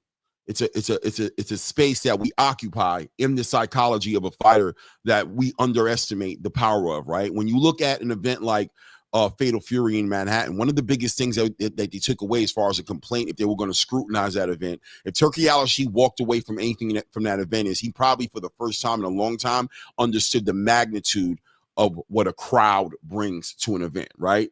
That you saw these fighters jump into the ring and just all of them were lackluster. And there was a common denominator, which was there was nobody was there to cheer at Ryan when he fell down. He got up to get him to get back into the fight. Nobody was there to cheer Rolly Romero to go in there for the finish. It was too quiet. The fans operate in a real crazy way that I don't think the fans acknowledge all the way, and I think a lot of fighters don't acknowledge. But the fans don't realize when you pull back, when you take your foot off the gas of pushing a fighter to push himself to the limit, he won't push himself to the limit. He won't do it if he doesn't need to, especially if you're paying him well to not push himself to the limit. No, I understand where you're going with it, but again, the example I use is Terrence Crawford would have whooped Canelo's ass in the backyard with no one watching. Tank Davis might have said, well, what's the point? Why are we even fighting today? Is this for money? Is this for not? And that's what I'm saying is to your question, right? What does the fighter really need from the fan? The honest truth is just your honesty. But he doesn't need you to be great. He either chooses to want to be great or not. Because when you say it sometimes in that manner, and I know you didn't mean to say it this way, but it's kind of like when you were in school, Clay, and your teacher gave you a gold star, right? If you were getting the gold star because you wanted the praise of the other kids, well, that praise, sir, is fleeting. It'll be gone soon. But if you wanted to get the gold star because you just wanted to know that you were the best in your class, that stuck with you all the way to college. Because that's just a mentality that you have or whatever you do, whatever craft you do, right? And I think that is instilled in you at a certain point when you're a fighter, when you're in the gym and you're actually boxing, because boxing is unlike any other sport that out there. And I could argue that, or I could debate this with anyone, but go ahead and debate me. And I've been around a lot of different other pro players, and we've had this same debate. But ain't none of them want to take a hit in the head. They certainly don't want to do it every other day. They certainly don't want to throw their hands in a bag so much, thousands of times, that they could break the ligaments or break the bones in their hands, right? They don't want to do any of that. And that's what boxing is, man. Boxing is wear and tear in your body every single day of your life until you either say, I'm done with it, or your body says you're done with it. That's what boxing is. So you either got to really love it, and then when you really love it, you got to really want to be great at it in order to be mentioned in Shakur Stevenson's name, in order to be mentioned in Terrence Bud Crawford's name, in order to be mentioned in all of these. And that's why I always tell you, Clay, we praise the fighters, man. I'm not going to tear someone down. I'm not even tearing Tank down. To your question, I'm not even tearing him down. But Tank was born to fight. Tank works hard given the motivation that he gets, right? You, the fans, even you, Clay, even you see such a high potential in Tank. You want to see him greater than he wants to see himself be great. But you're paying his bills. You see what I'm saying? So really, he says to you, thank you, but you can shut the fuck up. You're just a fan. Shakur, on the other hand, will actually have coffee and debate you. And people somehow think that's insulting. Hey, let's have this debate. Like when he's having the Twitter war with Ryan Garcia, all that is boxing talk debate, man. And you know what's great about it? They probably will fight. And that's awesome that Ryan Garcia is willing to take an L. Shakur's willing to fight who's out there. Tio's willing to fight. That's the space we're in. We're in a very healthy, nutritious 24 months of best boxing we've seen since the 1970s. Okay? And if you understand that, then you understand as a fan, you should be celebrating the sport of boxing, and not individually sucking on the power teat, so to say, of one man or two men, because they're somehow telling you that this is going to be a great event. Really? If it was so great, then why aren't the major cities wanting it? If it was so great, then why aren't the major countries wanting it? If it was so great, if it's such a great event, Clay, can you tell me why it was forced to be in Miami? Right? If it's so great, man, if it's so great, then why isn't it on regular news that they're talking about it? I mean, shit, Washington Huskies are playing Ohio State this Saturday. You know how many people are talking about that today? Right? A hell of a lot more than they're talking about Jake Paul versus Tank Davis. So, again, we're in the boxing space. But please, ladies and gentlemen, understand that the boxing space is like this small. Okay? Then there's the global platform. And in the global platform, people like Terrence Bud Crawford are known because he's willing to go for greatness. Tank Davis is not known. Not even close on a global scale. That was good talk, man. That was definitely some good talk, man. I mean, you can't take away, you know what I mean? I agree with you though. I really do think. I think the great ones really operate in spite of. They don't need the support. The great ones learn how to operate in the dark the same way they operate in the light, right? They don't need the environment to be ideal. Whatever you give them, they'll take it and they'll run with it. You know what I mean? They're gonna make lemonade, and you know what I mean. But still, there is a role for the fans, and when in a show like this one, and in the content creation spaces, and when you're looking at the reaction right now, as Tank Davis is coming at his own fan base now, you know, he's chastising them, he's letting them know to get in their place, to get in line, to be fans, and all these different things. And you're watching the reaction. There's a lot of people who have really invested a lot of their energy as far as their boxing, the passion they have for the sport, and they put it all inside of one fighter. There was a gentleman here earlier, Rich, I can't remember his name is, and I'm sure he didn't say it, you know, he's just speaking his mind, but he said boxing is trash, boxing is done, right? Why? Because he's disappointed, right? He's disappointed in what he sees this one fighter doing.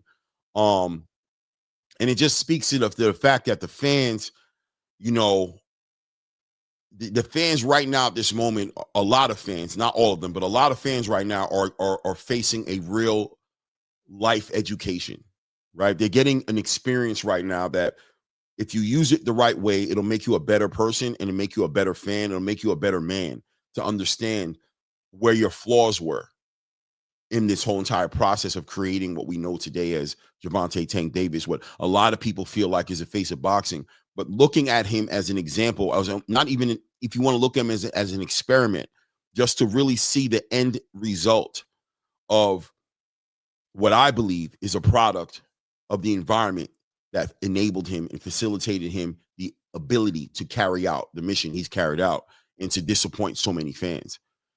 So if you're revisiting the way you look at boxing today, I would hope that when you're revisiting it, you understand that nothing is promised. Boxing has a lot to do with timing. Fighters finding each other at the right time, fighting each other when they're at their prime. These are your opportunities as fans to see the best boxing has to offer you. And when you allow that to get pushed to the sideline and you allow that to be now a priority and you start over celebrating money and asses in seats and all those things that make him popular, those fighters don't necessarily guarantee to come back full circle and give you what you need. They're not necessarily going to do that. They're probably more inclined to run off with the bag. You saw Jamel Charlo, what he did with Canelo Alvarez, respectfully. Did what he had to do, got his money, left, and never came back. He didn't give you nothing. He didn't defend none of his belts. He allowed all his belts to be stripped. He showed you the moment you gave him the baton, the moment you gave him the ball, he showed you what he would do with it. So there's a lack of accountability that I think is part of what we're dealing with right now. And I think as parents, as fans, as teachers, whatever you are, the structure you can provide, that's your job. And if you're not going to do the job, then be ready to have some unruly ass kids, bro. Be ready to be dealing with some real growing pains. If you don't have the heart to put your feelings to the side and provide structure and accountability and say, yeah, I love you, but nah, bro. If you can't do that, then you're going to have an unruly, spoiled child potentially on your hands. You might get a Menendez brothers treatment. Wake up one day, sit there thinking everything is sweet. You worked hard. You made all that money. You think you're providing for your family. But one day those ungrateful sons of bitches walk into a room with 2 shotguns and blow your ass the hell away, bro. And you in the world will always wonder, where the hell did those guys go wrong? They gave that dude everything. Yeah, it gets deeper. That structure is diabolical. You know what I mean? Let me bring up 2 more people on the panel right now. My guy Anton Ziegler in the building, and my guy Blaze Pound for Pound in the building. What's up, Clay? We can use some perspective today. Peace, Clay. Peace, glad to have you guys in the building, man. How you guys doing today, man? Can you hear me? Yeah, I definitely hear you, Blaze, and I hear you now, Anton. Yeah, you froze for like a half a second, but you good. I'm trying to find my headphones because I'm doing great. In the car. You can hear me. Don't crash, Anton. Don't crash, man. Take your time. If No, you need pause, I'm good. Nah, I wanted to say a couple things and then Blaze can go. So Reyes, you kind of confused me a little bit. I'm not gonna lie with a couple things. One, I want to state this. Not saying you, not saying Clay, and nobody in the chat. But I've been watching boxing for a long time. I'm probably y'all older than me and all of that, but I've been watching boxing for a long time. Terrence Crawford was never celebrated. I remember going to bat for Bud over a lot of guys on a lot of channels. A lot of these people now have switched their tone. I think really after the Errol Spence fight. To be honest, I think it started after the Sean Porter fight. Because even a lot of people had Bud losing that fight. Now, myself personally, like, I'm a fan of who I'm a fan of, and I stick with those fighters. Whatever, that's just how I rock. Now, I could have respect. Like, I've never been a Devin Haney fan, but after Devin Haney beat Regis Prograis the way he looked in that fight, I gave him his credit, and I respected that. I'm still not a fan. But dudes wasn't just celebrating Terrence Crawford and speaking of how spectacular his skills and his accomplishments and all of that. A lot of guys still hate on what he's done. A guy saying he hasn't defended none of his undisputed titles, all of that type of stuff, this, that, and the third. Me, I don't like the back and forth. It's like you either on the team, it ain't no jumping on the bandwagon. I'm from Philadelphia. When I was growing up, it wasn't nobody screaming they was Eagles fans. Now everybody in my city is Eagles fans. It's BS. Then you said something about Ryan Garcia and Tank Davis. Tank Davis wanting to fight for the money and Ryan wanting to fight because he thought he could beat Tank Davis. I think Tank Davis thought he could beat Ryan Garcia too. And another thing is, you said you're a fan of him. He's a racist piece of shit. I can't be a fan of nobody like that, in or outside of the ring. I don't support nothing that Ryan did, and he's a cheater. And then I don't necessarily like to fight with Tank Davis and Jake Paul. I would never like to fight. I've said on this channel plenty of times, I want to see Tank challenge himself and fight the best. But there's something about taking a man at face value and off of his word, like Clay said earlier. Tank Davis said, I came into this sport not saying I wanted to be an all-time great. I had to get myself out of my situation. I can respect that, but at the same time, Tank Davis will be judged on his career when he's all said and done. I don't think his career is done yet. It might be, it might not be. I'm just talking from my perspective. I hope it's not, because I enjoy what he does in the ring. I think he's a highly skilled fighter. I think he's an explosive fighter, and I think he has a lot left to offer to the sport. Being as though with Shakur Stevenson, you called him great. How? How is he great when he's still active and he hasn't proved nothing yet? I think a lot of these fighters got a lot to prove. When you talk about all-time greats, I really only think that it's two in the sport: Canelo and Terrence Crawford. Maybe a Tyson Fury. I don't consider. I mean, Anthony Joshua was a great fighter, a good fighter, but I don't consider these dudes. Some of these, my criteria is different. Adrian Broner is a 4-time division champ. A lot of people not going to call him an all-time great, even though he accomplished something in boxing that a lot of people won't. So, like, to be honest, to me, it's only two greats that's in the sport. Lomachenko retired. He's another one. Terrence Crawford and Canelo Alvarez.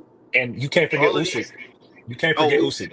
I'm sorry. Yeah, thank you for reminding me. You know, it's hard to just like go up for the top. There's so many fighters, but like, and Bival's right there too. Bival's right there too. I'm about to say, don't forget about Bivol. I think Bivol still has a lot to prove. That's just me though. He beat Canelo Alvarez, and he beat Artur Beterbiev and became undisputed. But to me, I feel like you have to. Terrence Crawford has been dominant for so long. Canelo Alvarez has been dominant for so long. Lomachenko, Usyk, they showed us skill on that level for so long. I haven't seen that from Bivol yet.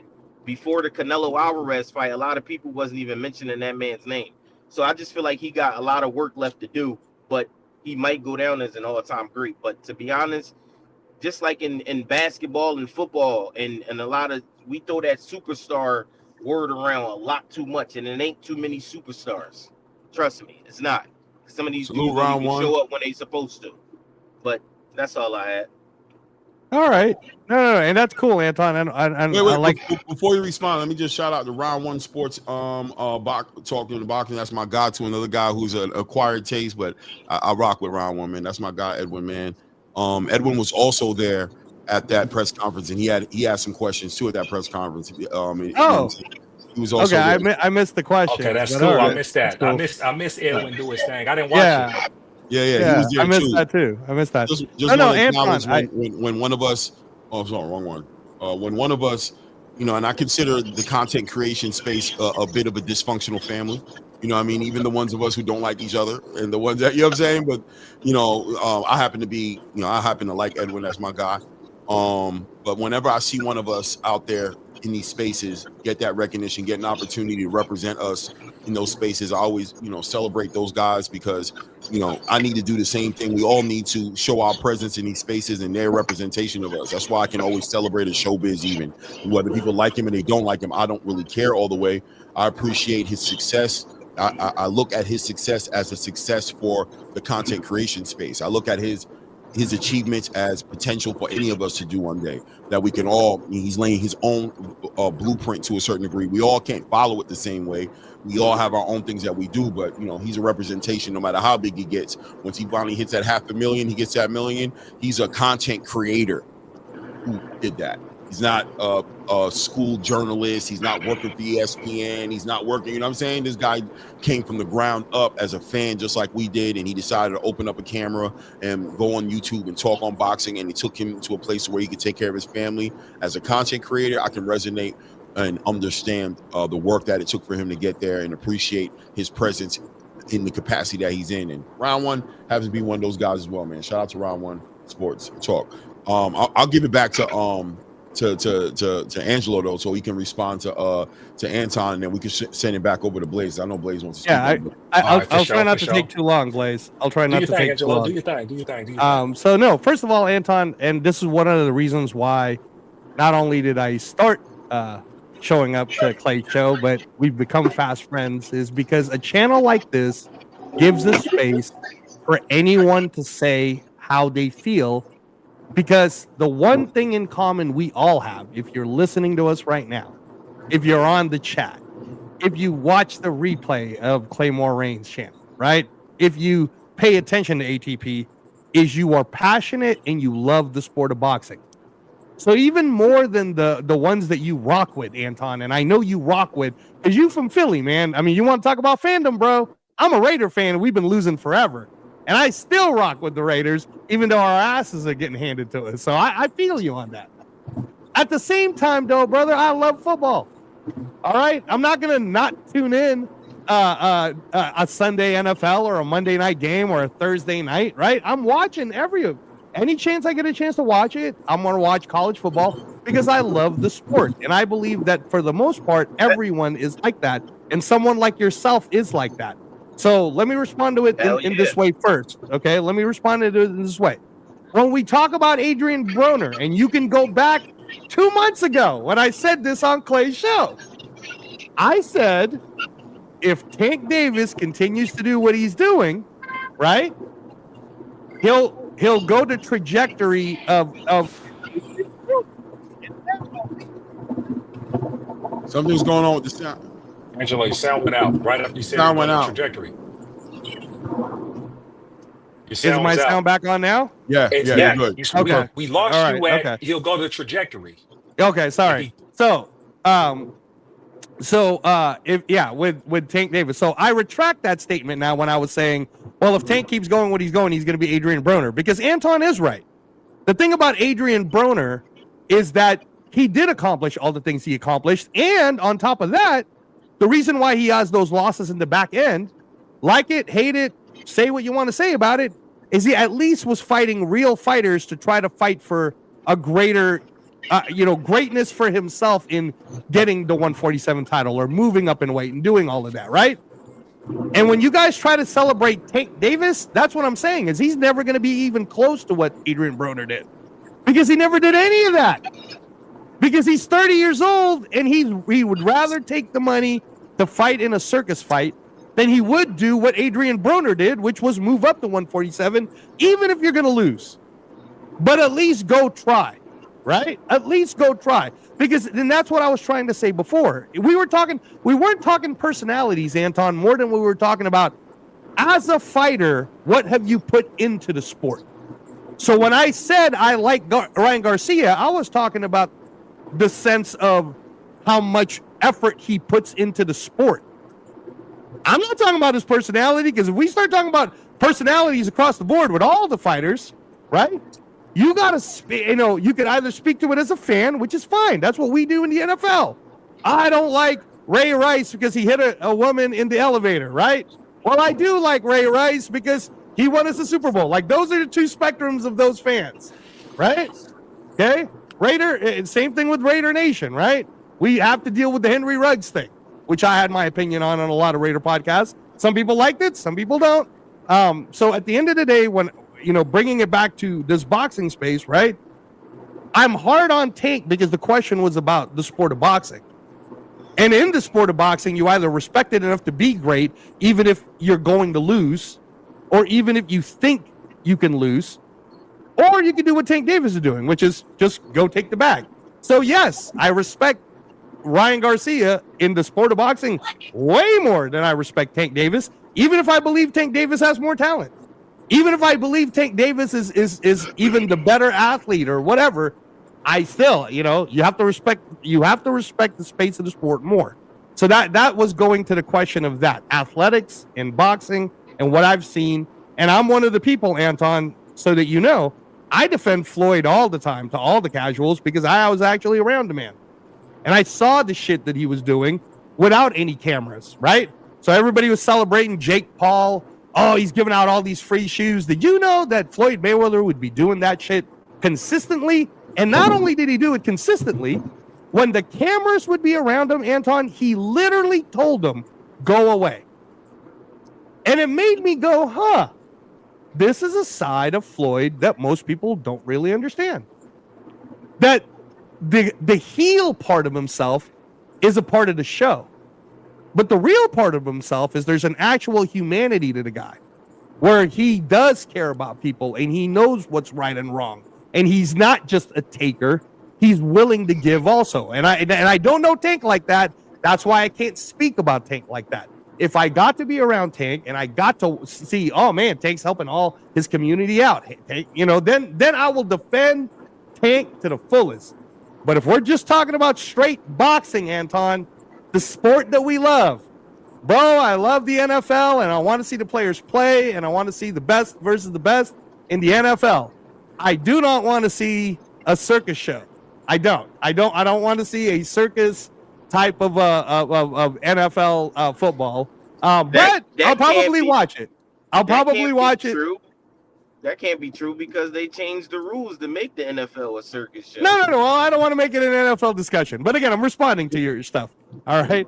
And then again, going back to the whole when you're going for greatness, and this now goes to the Shakur thing, and I'm happy to always do a debate at any time because I think that's what the space is about, right, Claymore? I think it needs to be in a proper setting where both people cannot be driving and we can be ready so you can make your points, I can make my points, but I'll make this point really short.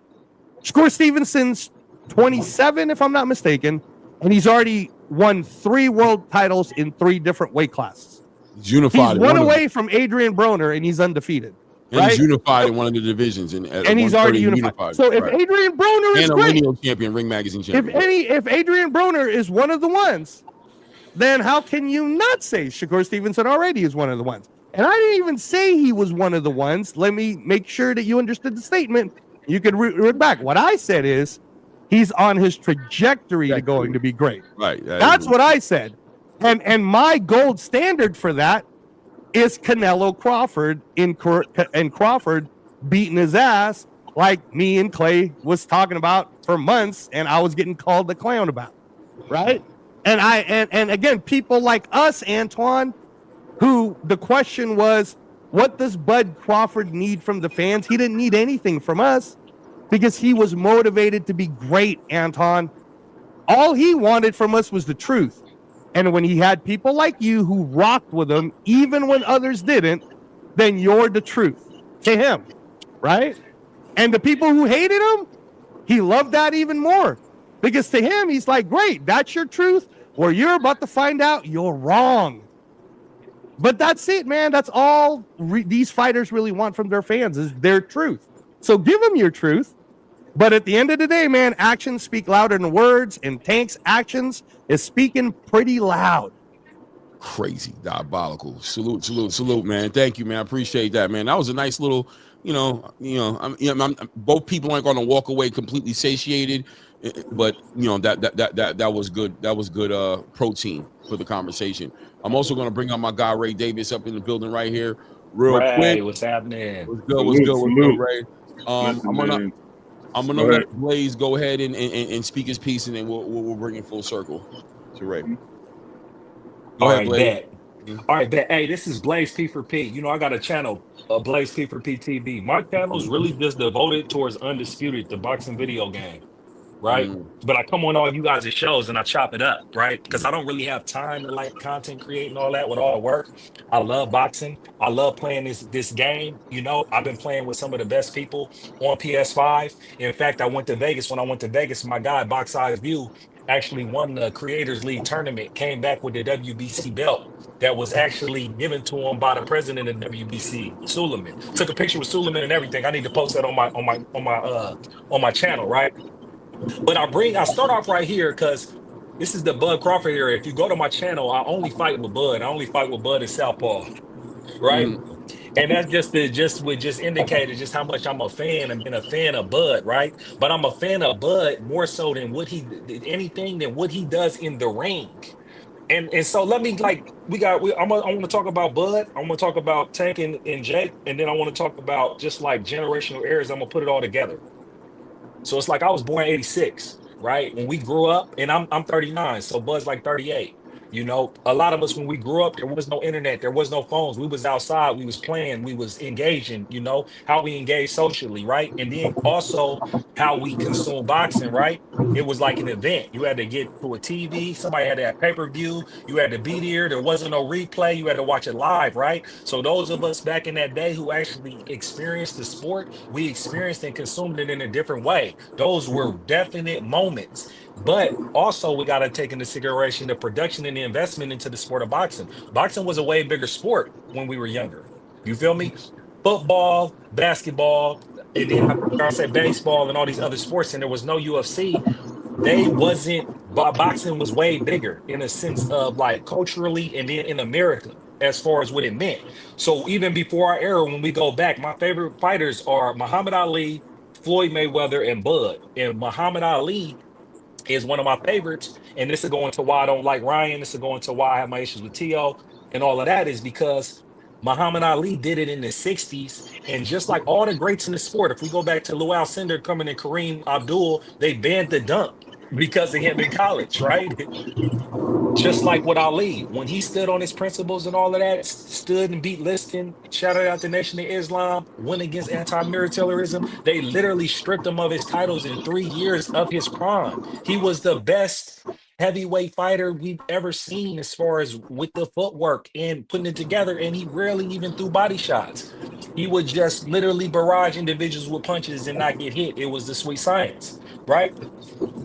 But because of the political atmosphere of our country, they knocked him off at the knees and diminished his legacy. But he still nonetheless came back and became champion, right? So he'll be my favorite fighter of all time for forever, right?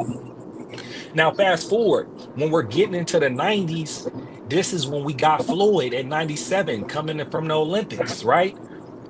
And again, there was boxing was big because there was so much money. These fighters were fighting each other, and so there was way more names and way more people were saying competition and resume because boxing was being funded for everybody to fight each other. That is not the case in this era now. And let's bring it forward into this era. The issue with this era is that when you're looking at like a Bud doesn't create a persona. So when you take Floyd, and Floyd created money and Mayweather Promotions, he understood the assignment, right? Dealing with De La Hoya, dealing with Golden Boy and all of that, was that he had to entertain. But he was cerebral. As you can see, he has all his faculties. That was a tactic. It wasn't like something random or spontaneous. He was very intentional about crafting an image of what the public would see. And then behind the scenes, he was very technical, disciplined, and dedicated with his practice of what he did inside the ring. That's the difference between him and Bud. Bud doesn't have the personality to curate any type of spectacle or theatrics to sell him as a product as a fighter. So what you have here is you have in a dying sport that's going down. They're trying to figure out how to make some money. You keep having these flashpoints of these different boxers that are being spectacles and putting all these antics to put fights together.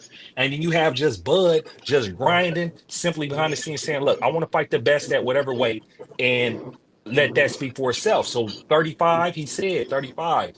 The politics didn't allow him to be undisputed, but he became Ring Magazine at 135, right? He went to 140 and cleared it out. He went to 147 and cleared it out. Now let's mind you what we mean by clear out. He stopped like his last four opponents at 140 to become undisputed. He stopped everybody at 147 to become undisputed.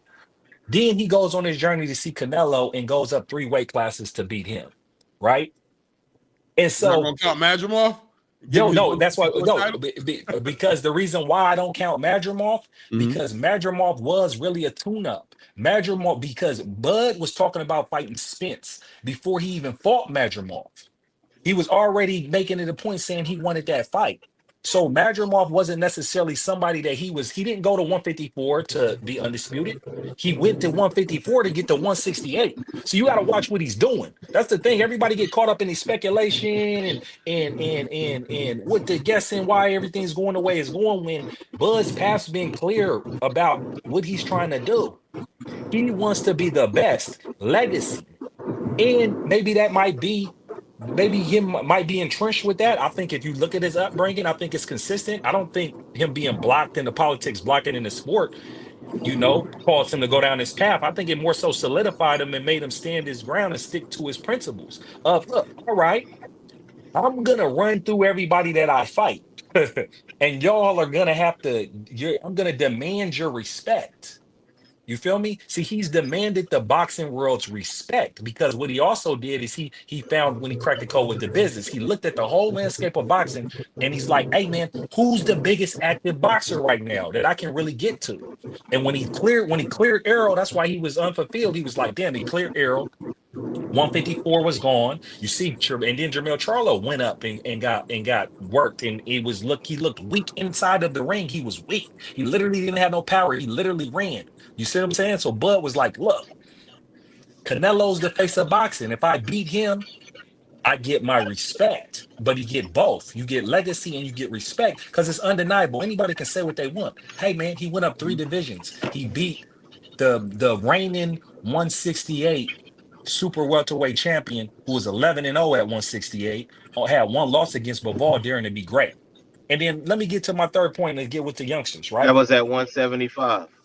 That was at 175, and nobody lost respect for him. I became a bigger fan of Canelo when he did that. Because I love the sweet science. I love boxing. Bivol is a great boxer. You see what I'm saying? As you can see, that loss ages like fine wine as he went and conquered Bitter BF and outboxed him. So this guy is legit. It ain't like he got whooped by somebody ain't legit. Canelo's all his losses is by all-time greats. Mayweather, Bivol, and now Bud. Now here's the problem with our youngsters, the 90s babies. They grow up in the social media age. They grow up in the dying sport of boxing. So they get caught up in the social media and the celebrity. That stuff fuels how you make sales and pay-per-views and how you sell things. But it deters from the ultimate essence of being an all-time great in legacy, with being focused and being disciplined and being nice inside of the ring. Right. And so this is why I have my knock against Tank. I have no problem with Tank fighting an exhibition fight. I have no problem. And the reason why is because Tank spawns from Money Mayweather. See, Mayweather understood it and tell you fast that when he was Pretty Boy, you feel me? He was fighting for legacy. He was beating everybody up. He wasn't getting paid for it. He was getting exploited. So when he bought out his contract with Top Rank for $750,000, became Mayweather Promotions, became Money Mayweather, owned 100% of the company and just had employees and was getting all this bread, right? He understood at the end of the day, hey man, I'm not gonna let these people exploit me. So when he got Tank, a great fighter, like Tank's great. I've been watching him since his fights on Spike, right? This guy is technically nice. You see what I'm saying? He's technically nice. He's a boxer. He's a real boxer. Everybody get caught up in the highlights because he stopped everybody. That's what people would do if Bud was hyped like him and was caught up and was popular. People would see all the stoppages and not reckon and just look at the highlight clips and not look at the technical breakdown that he does of all his opponents. But let me get back. I digress. When you look at Tank, man, Floyd got him to the bag fast, got him on TV fast. You feel me? And so it's like he's 31 and he's 30, or he's making more money than all of his contemporaries has been able to make, right? And so he made it though, and then he made it with a YouTube boxer in Ryan Garcia. If I'm not mistaken, that was his biggest fight, monetarily wise. Anybody else, if anybody else does different, please correct me, right? And so he got to the point where he got faster than Floyd got there because he put him on FAP to get to the bag. So he became a prize fighter. But then here's where the shit comes into the game, because Ryan is this 90s baby and he's ignorant and is trolling and all that racism. And any of us that's like, for instance, I'm a foundational Black American, man. I'm descendants of slaves. You dig? So when I see this minstrel shit, this shit hurts my soul. I fight against this shit. I go into courtrooms any day of the week to get people out more sooner than later due to the injustices of the criminal justice system. I was a kid that was tried as an adult and sent to prison for twice as long as my age. You dig what I'm saying? Fought that battle and come out. So that's my personal opinion on it. That's why I don't get caught up on these stations, because I stick to boxing. But this is why I don't respect Ryan and his handlers and that shenanigans that they pull to tap into an algorithm to sell on the backs of our pain and our trauma. I don't respect it. You feel me? I'm not gonna get into no arguments. This ain't no debate. You're not gonna catch me in the chat talking about this shit or nothing. I'm gonna see it and then I'm just gonna ignore it. And anybody who talks that racist shit, I'm just not gonna debate with them because I'm here to engage with intellectual conversation. That's why I come on Clay to engage in the intellectual conversation to talk about the sweet science. Now, boom, fast forward. I mean, and I'm about to land my plane because I'm getting to where I talk about the Jake versus Paul. So again, man, I watched Tank and I'm like, look, man, ain't nobody beat Tank at 135. The only person we seen close to doing it was Shakur. Everybody knows that. Anybody who's been following and really boxing, it's like, hey, this is what we want to see. We want to see what it looks like if Shakur gets in the ring with Tank and be able to challenge him, right? But unfortunately, what we've seen is we want to watch. If you watch boxing and life, is 90% of it is mental.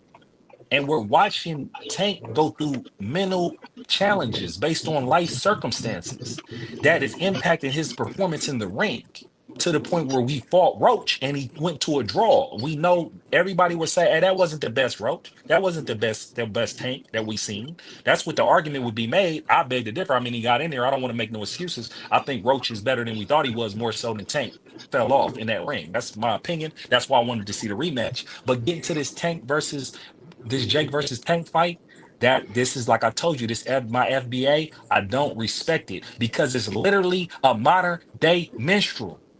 The day they finalize this fucking fight, the next day he has a fucking commercial or promo and he's using all the stereotypical shit about blacks and with a lineup.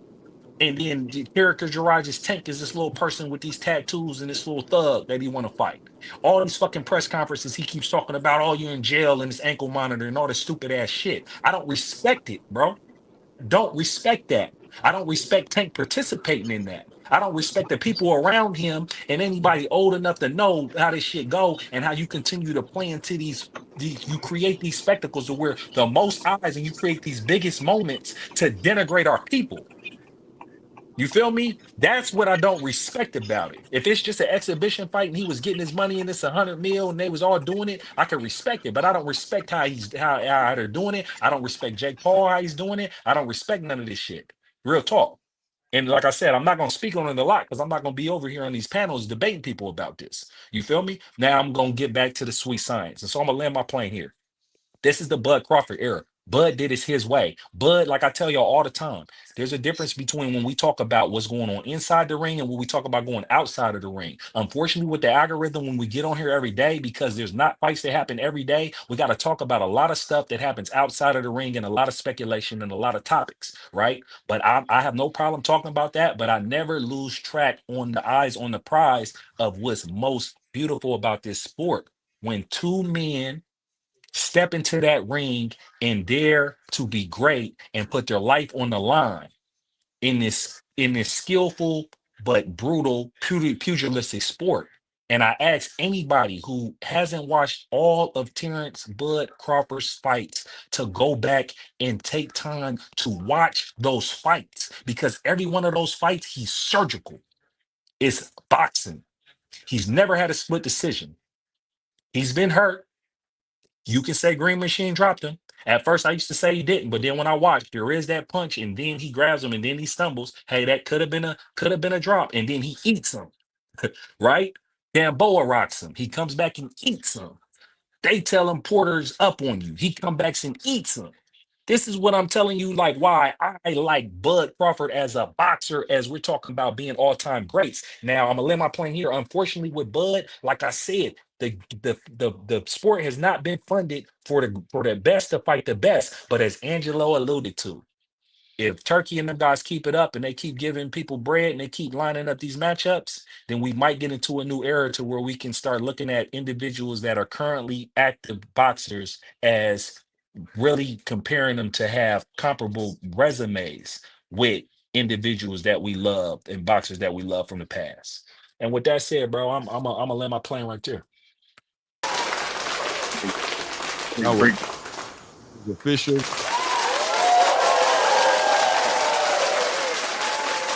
That was official. I really appreciated that whole entire conversation, man. It touched on a lot of great points, man. And the minstrel show and everything that you're talking about when it comes to that, and just basically summing it up to a mockery of a lot of topics, boxing and inside and outside the ring, and how diabolical it is, man. That was some real perspective, man. I appreciated that, man. Salute to you, Blaze Pound for Pound. My guy Ray Davis in the building. Ray, what's good, man? What you been up to? I called you earlier. Your phone's off or died or something. I don't know. We handling some things over here, but okay. Absolutely. I was asleep, man. But just to give a heads up on things, I can't follow up with that. Come on, bro. Like, seriously? That was like having Bernie Mac come up. And now I gotta listen. I got a list of things because I do listen because, when I heard everything going on, I kind of stumbled in and heard some of the things. And I just want to start off by saying, yes, Blaze, I do agree with you, man. We had generational talent throughout the histories, and I can start back with Ali, going to the golden era with Leonard Hearns, Hagler, Duran, Holmes. Then after that, Tyson, Holyfield, Whitaker, Chavez. Then we got the De La Hoya, Floyd, Roy Jones, Sweet people still around a little bit. Pacquiao. We can go into Lennox Lewis. We can go to Klitschko's. We can go to Winky Wright. We can go to Triple G. We can go to Canelo starting his career there. We got Bud Crawford starting his career at the tail end of that. We got AB, Thurman, Porter, Spence, Danny Garcia, Floyd Mayweather, and again, to rehash on that coming in. And look where we are today. Oh, let me not forget Andre Ward. Add him to the list too, right? But look where we are today. Those are all great fighters, right? All those guys did something that the fighters or the fighter that we're bringing up did not do today. They all challenged themselves. They all got in the ring with the best. They all fought their counterparts in the division. They all made sure that they were fighting the top guys, right? They all went at it with each other. Now, I'm not telling you just because, you had to fight with Ryan Garcia, that didn't mean anything, but what did he do to fight Ryan Garcia? He brought Ryan Garcia down, right? So let's take a gander on what I heard, right? Taking Tank for his word, right? So we're going to take him for his word. First, he said he wanted undisputed when he beat Frank Martin, actually in the press conference with Frank Martin, when he got that so-called deal. Then he said he wants to fight 6 guys in that same time. Then he said that he's the face of boxing because they asked him, are you the face of boxing when he beat Frank Martin? He said, absolutely, right? Then he said, I am after Ryan fight. He's going to retire. He's going to retire. Whatever. Ryan fight. Okay, cool. Thank you for the correction. Then he said he's going to retire at the end of 25. Then he said he's going to beat the heck out of Devin and make his daddy cry. Then he said that he was he going to fight all these guys. And then he turned around and flipped it and said, why should I fight him? Right? We're taking him for his word. Then he turned around and said, what has he done? Then he said, 140, they're too big. They punch too hard up there. Then he said, I'm a 135 pounder. Then he pulls up guys from 130 because he said those are the guys that are challenging to me. Then he also said that that he's going to what did he say? Oh, he's here for the bag, right? So he said he's here for the bag. So if we're going to take him for face value, we got to take him for all those things that he said, both positive and negative. It basically seems like he's on both sides of the coin. Which is fine, you know what I mean? That's how he lives his life. That's how he wants to deal with his stuff. But when you look at his counterparts, they're all jumping in the ring with each other.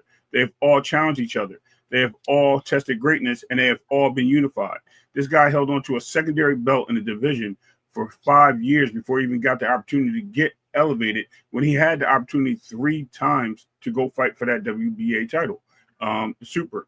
And even if he didn't want the super, he could always change it to back down because he was a single holder of that title. Not to mention, and this is really not a bash on Tank, this is just what a response to, we got to take him for his word. So if we're going to take him for all these things and take him for granted, we also got to remember that they said, he's the greatest of our era. So, and that was Leonard Ellaby and his guys, right? There ain't nobody going to be like him. He's this, he's that. And then his coach said that he needed to be challenged. All he did was see him challenge himself with smaller fighters. Now, I get it. He's a small fighter, and rightfully so. But we have to give credit where credit's due. He did accomplish the things that he accomplished. I'm not mad at that. But here's where I have the issue with it. When we sit there and we back the things that he said and wanted back the things he said when he didn't want to do certain things, and we should respect that. But then when he said he was going to do certain things because he felt the right to, then he turns around and does something else. So, whatever you want to feel about Tank, I have no issue. I have no problems. I don't even have a problem with Javante. I think it's just a fan base, and I'm not saying you, Anton, because I don't think you go around spewing a lot of malarkey.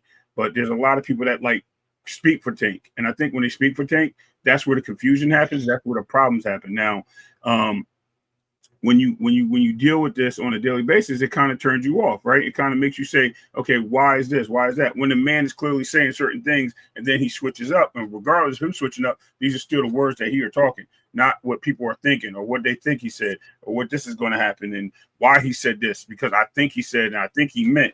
Those are the problems that we have in boxing. And I think when it comes down to that, we take Tank at face value, but then we got to listen to the fans that want to change what he's saying and give a different approach to what he's saying. Now, mind you, man, at the end of the day, I have nothing to be shameful about for what I'm saying, and I'm not going to put anybody above him as a star in the division. I think he's the biggest star in the division. I think that's why a lot of people wanted to fight him. They want to get a taste of that stardom, right? And there's the people that's been there with him. The fact is that he just never fought him. So when he retires, it's going to be one of those guys that go, hey, he never fought his counterparts. He never fought the guys at his division. He never unified. He never did this. He never did that. And he held 3 different titles. Don't forget, he had the IBF, he had a WBC, and he also had the WBA for a long time. He's been standing with the WBC for a long time in 2 different divisions. Even the thing is, none of them fought. Hold on. Even though he lost 2 of them on the scale. And a lot of times people were worried about that. And he won a title by not making weight. So that's another thing that we won't even talk about. So, I mean, when we look at what Javante has done in his career, is take him for his words. Absolutely. But when we take him for his words, we need to look at both the negative and the positive of what he does. Because I have no problem with him supporting the community. I have no problem with him saying things like he did when he was fighting Frank. I have no problem saying the things that he did when they were asking about Shakur. What I do have a problem with is when he's confronted with the opposite of what he is, and he knows it's a laughable fight with Jake Paul. He sits there and he's quiet. And the only thing he can do is, now I'm going to entertain you, and I'm going to go ask Nikita a question. You going to bet? You want to bet? You want to bet? And I'm like, bro, this is a fight, bro. And I get it. It's for the fan base, and that's what you want to do. But where we're going to sit down and we're going to be like, okay, this man should be who we say he is and be the best of this era. But he's not, man. Unfortunately, he's not, and he won't be. Yeah, man. Shout out to Floyd, by the way. No, shout out to my guy Ray, bro, for sure. Where we going? Who going? Shout out to Ray. Shout out to Ray. I was trying to say what Clay was like. Where we going? Thank you. Because I can respond. No. I mean, no. I don't want to float so deep on this crazy, because here's the reality, right? I wouldn't respond about Tank. I would respond in general. I wasn't here to be honest counterparts. with you, so I didn't even hear all the way everything that everybody said. But Antoine, I'm gonna let you go. I did just want to say something real quick to Blaze. First of all, Blaze, Huskies Nation, baby, we doing it. We proving it to everybody that we about to beat Ohio State. No one believes in us, bro. But they didn't believe it. They didn't believe in Brett Crawford either. So come on, count business, man. Seattle, the Seahawks is 2-1. We just got a blowout in the Mariners, then clinch the playoffs. So Seattle's doing its thing right now. So Ohio State, Huskies Nation, right? Huskies Nation. I know you go out there and beat y'all too. Right, just land your plane ASAP, because I definitely want to push. I want to move. Yeah, and then Blaze, one of these days we're gonna have a conversation about you believing Tank's the best 135, because he's not even close right now. Man. No, I don't. I think Shakur's the best at 135. I don't think Tank. I thought you're my man. I don't. You're my man then. All right. Right. So, but I was gonna say that, it's beauty's in the eye of the beholder, right? This boxing game sometimes is just like what we sometimes forget about the fact that our personal opinions are the most important opinions to ourselves, and they should be. So sometimes a fighter like Tank Davis may check the boxes for some fans, depending on what they came into the game looking for. But then a lot of other fans, obviously, he just comes nowhere near to checking the boxes, right? But ultimately, we are in a present situation where people are dealing with Tank Davis's decisions with his own career. They're dealing with it however they choose to, whether they wanted more of him or they want him to just do him, or whether or not they think he's done enough already. Who knows, right? But boxing continues to move. There's a lot of boxing going on. We're going into a weekend of fights. We've got up and coming guys who are trying to make a name for themselves. You know, Najee Lopez. I make no secret about how interested I am to see how he moves with his career. We saw a great press conference with Erickson Lubin and Virgil Ortiz. We saw Floyd Scofield and JoJo Diaz up there. We've got all these great fights coming up. This month of October coming up right now. We're going into October and we're about to see a bunch of other fights as far as Jaron Ennis, as far as Keith Thurman, Sebastian Fundora, you know what I'm saying? There's so many different things going on, and those undercards are great as well. And even on this Tank Davis, Jake Paul card coming up, we've got Gary Antoine Russell fighting Andy Hiroka. I think that's an understated, underrated fight. Kind of upset a little bit that that's not the co-main event. They decided to put Alicia Baumgardner and whatever. But I understand the politics behind the MVP promotional banner that's there, and they're gonna make their fighters give them priority over whatever else is going on. But at the end of the day, we are segueing into another conversation for the panel, right? Now I want to talk about this Erickson Lubin Virgil Ortiz situation. I want to come back full circle to Xander Zayas as well. Shout out to BVO Sports Talk, who brought up a fantasy fight that he wants. He wants to see Xander Zayas versus Jalil Hackett. I don't think that fight is the one to happen next. I don't feel it should happen either. But once again, a lot of great things going on 154. But specifically, Erickson Lubin and Virgil Ortiz Jr. Virgil Ortiz coming off of a performance against Madrimov, was his last performance, but had some hand surgery after that fight and kind of took a little hiatus out the space. I don't have the timeline right here as far as how long he's been outside the ring. I'm going to say well over 6 months at this point. But we've seen him. His journey's been a well-documented journey, struggling at 147 to make weight. Career almost ended over some bad weight cuts. Came up at the 154. Had a lot of catch weight fights when he returned to the space. Everybody was kind of excited because he had so much promise at 147. We wanted to see him in there with Jaron Ennis. He was the up-and-coming guy. I think the three top guys at 147 at that time would have probably been between Virgil Ortiz. Obviously, Jaron Ennis was probably the king of the division, and probably Stanionis, right? Those are probably the three big guys there at the time. But he caught the illness that put him out of the game, and we didn't even know if we were going to see him again. But he came back at 154. A lot of stoppages, a lot of knockout power, a lot of promise for him, but ran into a brick wall when he ran into Serhii Bohachuk. Serhii Bohachuk really made him look like a regular guy, right? Almost a lot of people thought that Serhii won that fight. But regardless, he came out on the other side of 12 rounds with Serhii Bohachuk, arguably a different fighter. He had to be a different fighter because he faced adversity that he never faced inside that ring with Serhii Bohachuk. Then his next fight ended up being against Israel Madrimov. Now, he was supposed to go into a fight, I believe, with Jaron Ennis, was what people thought it was going to be over there on that card, but Jaron pursued his legacy at 147. Ended up having a replacement with Israel Madrimov. Madrimov coming off of his own great performance with Terrence Crawford that he lost, but it was a great 12-round fight. Some people thought Madrimov won that fight. I'm not one of those people, but I will admit that it was a very competitive fight, really showcased his pedigree, and we wondered how that was going to translate for Virgil Ortiz Jr. I think personally, Virgil Ortiz kind of got luck. I don't want to say lucky, but there was a blessing in the fact that, in my opinion, not as an excuse, but as a reason, Madrimov did go into that fight with an upper respiratory infection, pneumonia that he was just coming off of. I think that compromised his conditioning. And, Virgil Ortiz, right time, right place. Nothing against Virgil Ortiz. He did what he was supposed to do. That's not his fault what Madrimov is going through. But nonetheless, to say that he did struggle in the first few rounds in that fight with Madrimov, and now going inside the ring with an Erickson Lubin, who's as of late in his last 3 or so fights, we've seen him level up, in my opinion, on his boxing, on his poise, on his patience.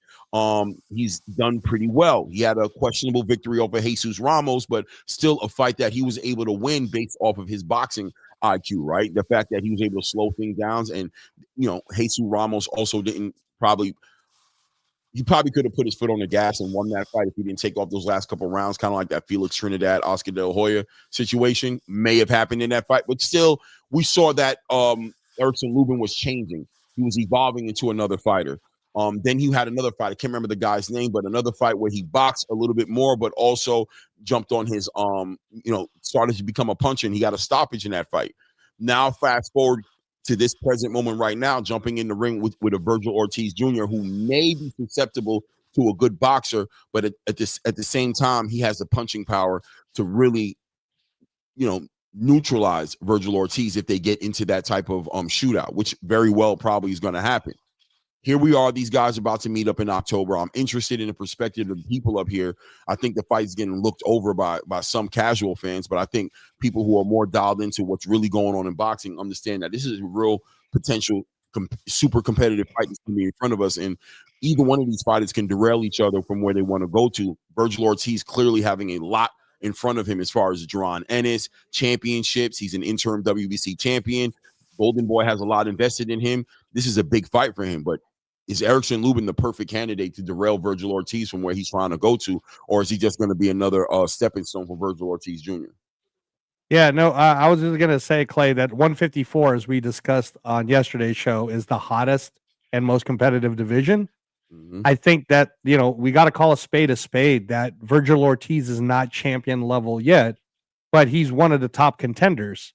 And to your point, Erickson Lubin, I think, is also one of the top contenders. So this is really, honestly, I understand that Virgil Ortiz is the favorite, but it's 50-50, man. 50-50. We're seeing it more and more nowadays that, everybody thought Bohachek was going to be a major favorite against Brandon Adams. Well, I watched Brandon Adams beat him up. Great fight, but Brandon Adams beat him up. Now go ahead and say to yourself, well, wait a minute. Bohachek really beat Virgil Ortiz? So then what would Brandon Adams do? And Brandon Adams isn't even in the top 10, bro. Erickson Lubin's in the top 5. I think top 7. I have to look exactly. Erickson Lubin, let's look at his losses. Jermell Charlo, first round knockout. Well, when you put Jermell Charlo's name up, that's the first guy he lost to, right? Maybe it was a little too early for him. And then he had lost to Sebastian Fundora, who you believe, Clay, is the best 154-pounder right now, or at least he's kind of up there in your list. I don't, but that's just me. I need to see. I don't think Sebastian Fundora is the best. I thought you said that the other day. My bad. I thought you said you thought he was the best one. He's one. I mean, there's an argument there. That's probably what you heard me speaking on, is the fact that you have to acknowledge the fact that he's been active and that he was a unified champion. And that, on paper, he probably is the best one. He's definitely, in my opinion, the most difficult fight for anybody in the division. So maybe he is the best. I don't know. I don't know. But that's what makes 154 so fun, is it's all 50-50 fights, including Erickson Lubin versus Virgil Ortiz, which will be free on the Zone on November 8th, right? Another great card in Fort Worth, Texas. If you guys are there or you guys can go, you should go. And this is what I mean, and this is what Clay meant when he started his 1-hour soliloquy in the beginning of the show. This is nutritious food, man. This is the food if you're a boxing fan, or let me say, if we're trying to teach the youngsters what boxing is, we should be celebrating Virgil Ortiz versus Erickson Lubin, because this could completely derail Virgil Ortiz's chances to get a world title next against Boots Enos, let's say, or whoever. This could totally elevate Erickson Lubin to the next level, where people will go, hey, man, that guy did put it on Fundora until he got knocked out. And that guy is one of the top people. So I'm excited for it, Clay. I think it's 50-50. And I love Virgil Ortiz because he's a Raider fan. I'm just saying, man, anything can happen. In the turkey era, anything can happen nowadays, bro. No doubt. Salute. What say you to the rest of the panel? If anybody tapping in, I mean, is this a washout? Go ahead, Anton. Go ahead. Your hands up. Oh, go ahead. Yeah, no. Anton goes back after him. Go ahead, Anton. Yeah, I think it kind of start back to what you said with the whole controversial when Luben got into this position from the Jesus Ramos fight. He had a couple fights after that. I mean, I had Ramos winning that fight. I'm not gonna lie to you. It was a close fight. I had him winning. I had him pulling that fight out. But we here now. Then you said what you said about Madrimov being sick, and now Virgil is here now after being out of the ring for 6 months. We know that Luben is probably the better boxer in the fight. We know what Virgil is going to bring to the fight. He has good energy in that fight, endurance. He's a pressure fighter, and we know he packs a punch. So I just feel like Lubin can't, he got to keep the fight in the center of the ring. He can't lay on the ropes. I think that's what happened to Madrimov down on the later rounds. Madrimov, and you remember the first couple, 1 through 5, Madrimov was running circles around Virgil Ortiz. He needed a GPS in there. He couldn't catch him. And then you could tell that Madrimov was just slowly wearing down. And I didn't know he was sick, but I was looking at the difference. I'm like, hey, he didn't look nothing like this against Terrence Crawford. Like he was still throwing punches in the championship rounds against Terrence Crawford. It seemed like in the Virgil fight, he was just later, like he just got stuck on the ropes and was just getting beat on. And Virgil took advantage of it. Credit to him. But I don't know. The thing that I want to see in this fight is I know Luben can box. I want to see what Virgil can bring to the table, especially after having hand surgery and stuff like that. And if he's able to match Luben's skill for skill on a boxing level, if he can't be able to pressure him and do like the kind of breakdown that I gave with the whole Earl and Bud situation back then, when I was trying to tell people, like, bro, Bud is not going to be a target standing in front of Earl just for him to get punched on. He's going to be moving. He's going to use his skills. Like, so we got to see if Virgil can deal with that. But I don't know, man. I think Luben might be a little chinny too, though. So we got to see if he can take that power on his chin, and if Virgil connects with something big, can he take it? So it's an interesting 50-50 fight. If I had to, I would probably lean towards Virgil. If his hand holds up, like I would lean towards Virgil in that fight, because I think that Virgil, um, ultimately, man, I think like when it gets into those championship rounds, I feel like he's still going to be active in those later rounds. He has a gas tank. That's traditional Mexican fighter. They're gonna fight to that last bell. Yeah, I agree with you, and I think the key to this game is that both these guys have their strengths, but the guy who's going to win this fight is probably going to be the guy who can force the fight to be the kind of fight they want it to be. So the question is, what kind of fight does Luben want this fight to end up being, and what kind of fight does Virgil Ortiz want this fight to end up being? And both of them have to have a path to getting there. I think Virgil loves that mid-range. He wants to give the knockout. He likes that type of fight. He's going to be chopping at Luben's body. He's going to be trying to slow all of that energy down. He's going to be bringing that energy that is basically going to hopefully drag Erickson Luben into a fight. Whereas it looks like Erickson Luben wants to drag this fight more into a boxing match. He likes the idea of that. He seems to be benefit off of the slow, cerebral pace of a boxing fight, to where he's picking his shots, catching shots. He's looking nice, but ultimately he also, in my opinion, Erickson Luben also has a part of him that likes the fight, and he wants to drag this into a situation where he can land some significant shots, because I think he may have some underrated power that people aren't looking at properly. And I think people who know Erickson Luben know that he earned that name, the Hammer. You know what I'm saying? That is his name for a reason. But at the same time, being the Hammer has led him into situations to where he got into it with Sebastian Fondoro, and we saw his face get completely animated into an unrecognizable version of himself. In other words, he opens himself to take shots when he jumps into that Hammer version of himself. So now he's slowed the pace down of his fighting style. He's become way more stoic, way more patient, and he appreciates the pace being slowed down a lot. Whereas Virgil, on the opposite side of the conversation, loves the pace to go up. He loves the trade. But we saw when he got into that kind of fight with Serhiy Bohachuk that he also left himself susceptible to getting punched on. He also got knocked down multiple times in that fight. So he himself needs to slow the fight down a little bit as well. So he has the experience of Serhiy Bohachuk. He has the experience of Madrimov. Although like I said, I feel like that upper respiratory infection, it is what it is, right? On the other side of that is this Erickson-Lubin fight, and I think we're going to have to see if Lubinson can mix it up properly, slow it down, but at the same time give himself an opportunity to land some big counter shots, which I think there's going to be opportunities for him to do that in this fight because of the way Virgil Ortiz approaches it. It's going to be interesting to see who has the actual strategy to get there. Both of them, you know, we obviously have to factor in Virgil Ortiz and Robert Garcia and what he has in his corner. I think there might be an edge there as well as far as the strategy. But execution is gonna play a bigger part when these guys get in the ring with each other. I'll send it over to Blaze pound for pound if you want to shed some light and give some perspective on how you're feeling going into this fight with these guys. Yeah, most definitely. I agree with Angelo when he says I think 154 is the most competitive division in the sport right now. And I do want to just give a shout out, like, and I want to say I got to do some studying on the Four Kings at 160 because I forgot who's been posting it on their page, and it's somebody who kind of creates content for boxing. I definitely want to give him a shout out next time I bring this point up. But he posts the pound for pound list in 1981, in which Sugar Ray Leonard, Marvin Hagler, Roberto Duran, and Tommy the Hitman Hearns were all on the pound for pound list at the same time. Crazy.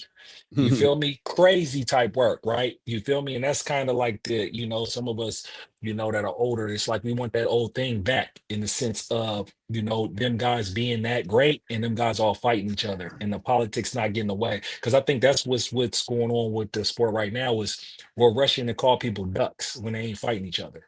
You know what I'm saying? Oh, it's a duck, he's a duck, and all this other stuff, right? And it's like, you know, unfortunately, you know, the greats fought each other back in the day. So, you know, if y'all don't fight each other, you know, we gon' mark it. You can't get away, you can't hide. And so that brings me to 154. Man, I think Luben and Virgil Ortiz, I think that's a very competitive fight.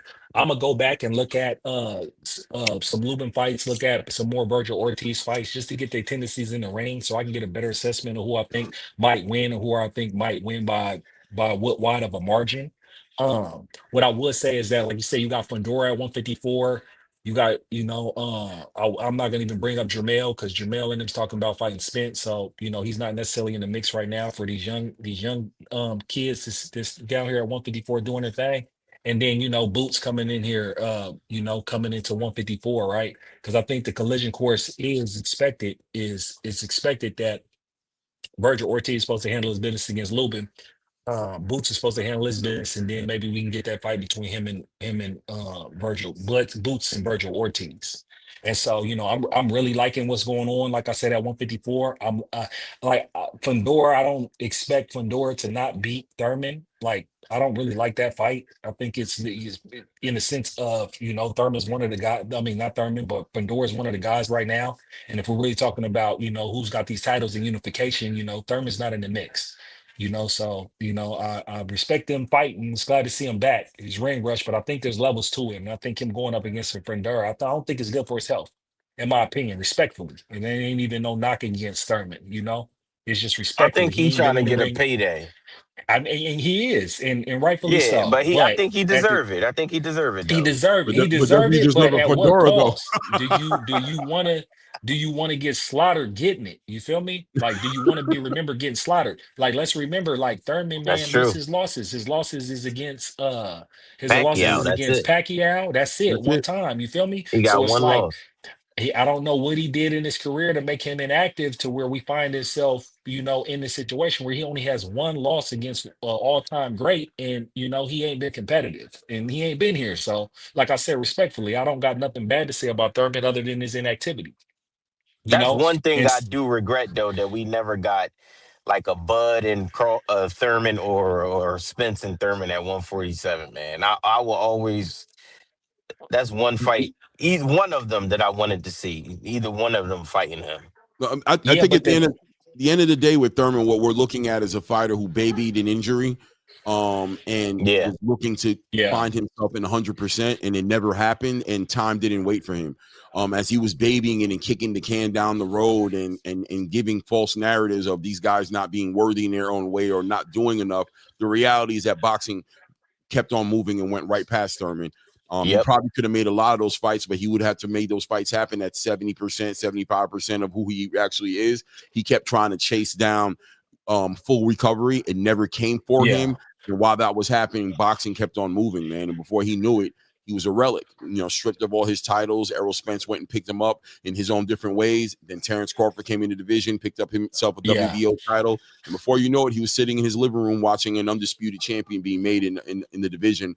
And his ass wasn't part of the conversation at that point. And that's really almost a tragic story of Keith Thurman as much as the truth. Right? He's so talented, man. He has so much talent. He was nice. He was nice. Yo, and man. He was nice. And my thing is, though, is that, in hindsight, we got to look at the boogeyman Bud, because them guys knew, like, one thing about it, when you go and watch his tape, when you watch him at 135 coming up to 140, and then he dismantled this first fight with Jeff Ford at 147 and how he demolished him. He demolished him. So then it's like, hey, man, to beat the brakes off of him. That's, if anything, that's what I want to tell y'all viewers out here, YouTube. If you ain't watched that fight with Bud versus Jeff Ford, go watch that fight. That's Jeff Horn. Excuse me, my fault. Jeff Horn. Jeff Horn. Jeff Horn just beat Pacquiao in a controversial decision. But if you go and watch that fight, he put a clinic on him introducing himself to the 147 division. Absolutely. A clinic. And he put everybody on notice at 147, like, hey, man, this is the problems you're going to deal with. And then after that, he dismantled everybody else. But man, he dismantled everybody, man. Go back and watch what he did to my Philly brother, Hank Lundy. That was another crazy one. Goodness, man. I think the Hank Lundy and the personally, the Hank Lundy and the Jose Benavidez Jr. fight were two fights where he showed, like, I'm a whole animal out here. Like, I'm really not junkyard dog. None of that noise, all that tough talk, all that gangster, whatever energy. That's when, because those guys were like, Hank's really like that out in Philly. You know what I'm saying? So he tried to bring that energy. I'm telling you, he brought that energy, and so was Jose Benavidez Jr. in his own right, was just like really on that gangster time, and that's when you saw Terrence be like, I don't care about none of that. How did the wise man say? I ain't trying to hear. Like, Terrence showed, like, you pulling out part of me out that you don't want to deal with. Like, I've been professional and nice and fighting and winning these championships, but who you talking to, family? You think I care? And he really showed them dudes what was up, man. It really like 5'2" character. I think they forget Buddy got shot in his head and drove that's when he brought that to the table. Like, man, you see his mom didn't hug him, man. The study say you got to get like 8 hugs a day. He wasn't getting hugs from his mama, man. He's built different, bro. His mama was paying people to whip our son, and they still man. And they still, like, she forged the fighter, bro. And he's just mean. He's always been like that. That's the thing. That's where it'd be like where you guys get introduced to him. Like, and even with Canelo, y'all miss Canelo. He was happy. He came in there with the Desperado guitar case. He was smiling the whole way. He was smiling the whole fight versus Canelo. He was just like, listen, you ain't got nothing to do. He knew that. You can't do nothing with me. He knew he was prepared for that moment. He knew that his whole life. He's like, I'm really.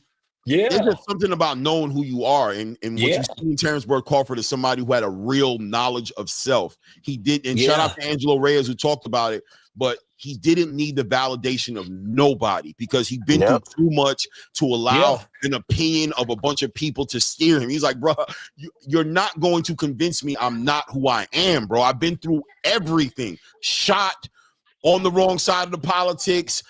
You guys have tried to block me. You said I had to sign here. I showed you I didn't have to. You said I wasn't worth the money. I got the money. You said now I'm about to go in the ring with this pound for pound face of boxing, and I'm about to beat, like I told him in the meeting, I'm going to stomp a hole in his ass, and he's going to be a nobody too, because as much as y'all try to clown me, that means everybody who I'm beating up, you guys are discrediting your own fighters, because when I get in the ring with these dudes and I beat their asses and I got you guys saying that they weren't nobodies, that's what I do, is I make your nobody. Was that his best defensive performance, Clay? Yes. Against Canelo? Because everybody going into this fight thought that Terrence was going to be a victim of his own heart. They thought that The he risk could taking. control it. Yeah. They thought that he was going to get hit. And they're like, man, the one thing I'm worried about is he likes to trade. When he gets hit, he forgets everything. And nah, bro, what are you talking about? That man dialed in and was like, But what are you Not talking about, only bro? did he trade, he got the better of the trades.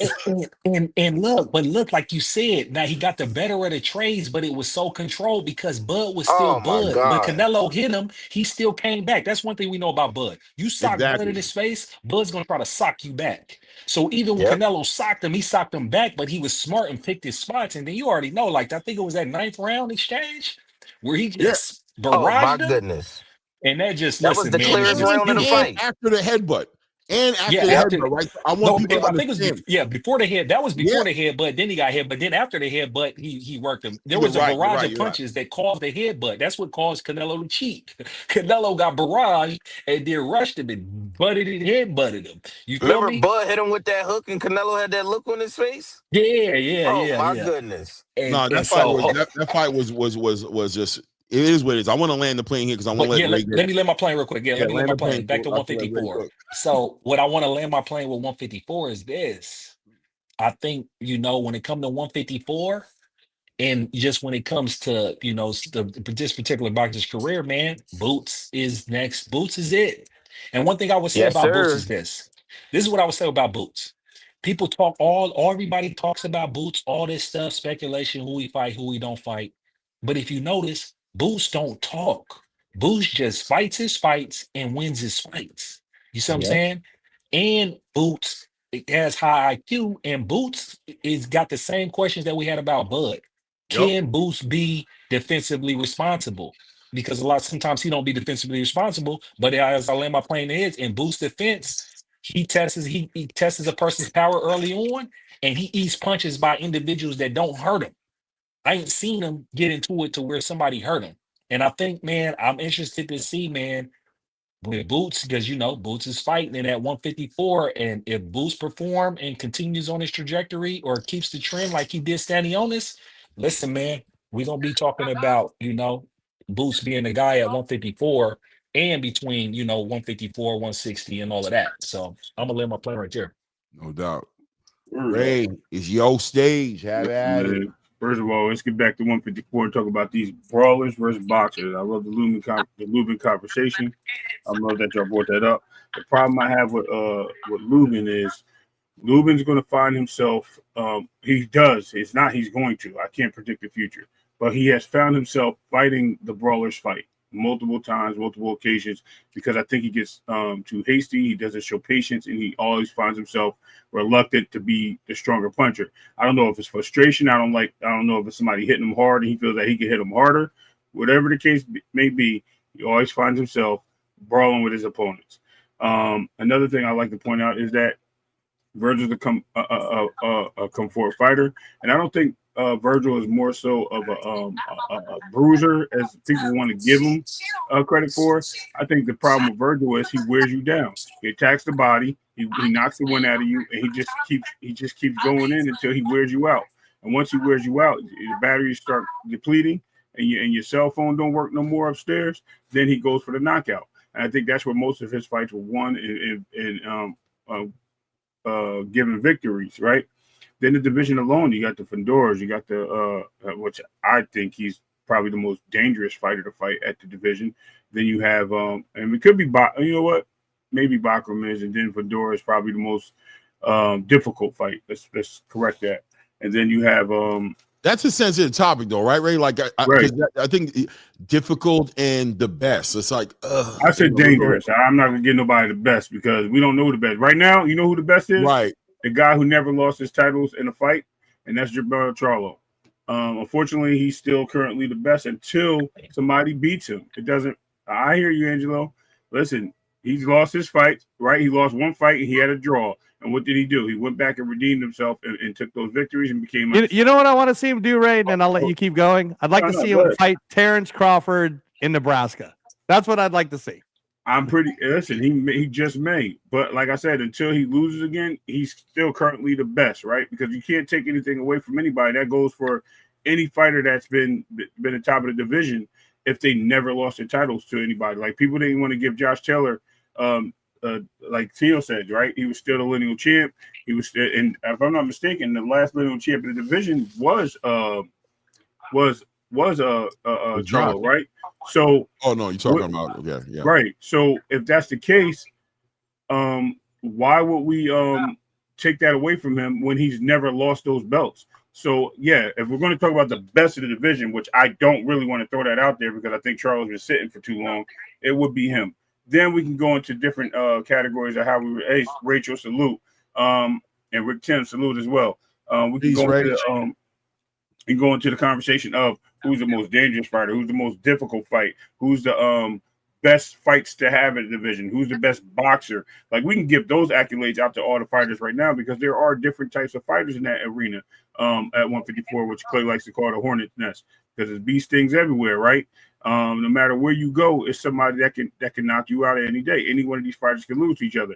And the best thing about it is they're not afraid to get those O's taken away because they think they're really out there to challenge themselves. We'll see what happens with the Thurman fight. I think Thurman's as Blaze said, I don't know if it's a money grab. I think it is because he's been crying for money from a lot of fighters. I don't know if it is. I do think so, but I do believe that Thurman's going to be in for a long night. You better get the ice packs ready or the ice bags, whatever you want to call it. There's going to be a lot of swelling going on that chin, but on that head. You know what I mean? I'm just being honest. Like, all types of long. You don't look worse than Martin did, right? But listen, I'm gonna land my plane right there, man, because I think it's a lot. It's a lot to be taken when it comes to that division. That division is top to bottom, like 54 lit. Yeah, it's like, as the kids say, maybe top 20 fighters in that division. Any one of them can give it and get it at any day. So, hey, I'll land my plane. Yeah, I mean, I agree with you. I think it is I think that's why when Angelo said that I thought Sebastian Fundora was the best, I did push back at it a little bit, but at the same time, like, but the conversation's a weird conversation because I don't know if there's a best 154 pounder right now, but I mean, there's the dangerous ones.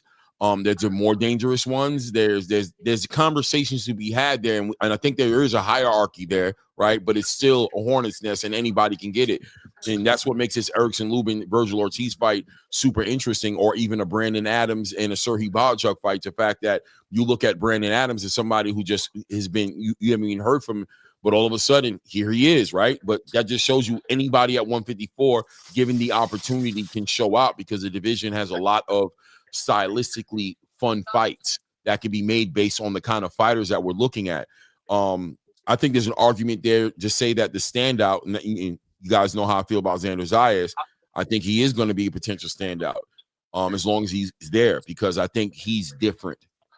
And I think different fighters may be the separation between when you're talking about who the best is, because when there's an argument, I think, there to say that Xander Zayas is preparing for the best fighters at 154 every fight that he has, because most of the fighters at 154 fight the same, right? So Xander's preparing every fight that he has. He's preparing to fight the best 154 pounder, but these other 154 pounders aren't getting a lot of opportunities to prepare for Xander Zayas because he's such a different fighter from the rest of the division that when they get into the ring with him, it's a complete culture clash, right? It's like, damn, this dude is moving around in boxing, and Xander's like, yeah, it's not a culture clash for me because the last guy fought, the guy fought before that, the guy before fight just like your ass, bro. So I've been getting ready to fight you dudes every single one of my fights. So that's why I kind of look at Xander Zayas with the eye of, I got my eye on that young kid, although he hasn't proven himself completely inside of the ring yet because he hasn't fought the best in the division. I see him getting better, and I see fighters constantly running. The fighters who get in the ring with him run into the issue of, I don't really know how to deal with this kid, and he's getting better. So, we'll see. And I did want to, I forgot to mention this too. Not to mention with Virgil Ortiz, he didn't want to fight Bachram, and I believe he made the statement is that the IBF rehydration clause. So that shows you another thing that happens with Virgil Ortiz. Right. I don't want to just push down on Erickson Lubin. I want to also talk about that side as well. Virgil Ortiz has that issue, just like I think Boots will have that issue. That's why they want to go get another belt first, and that's why they're staying away from that IBF.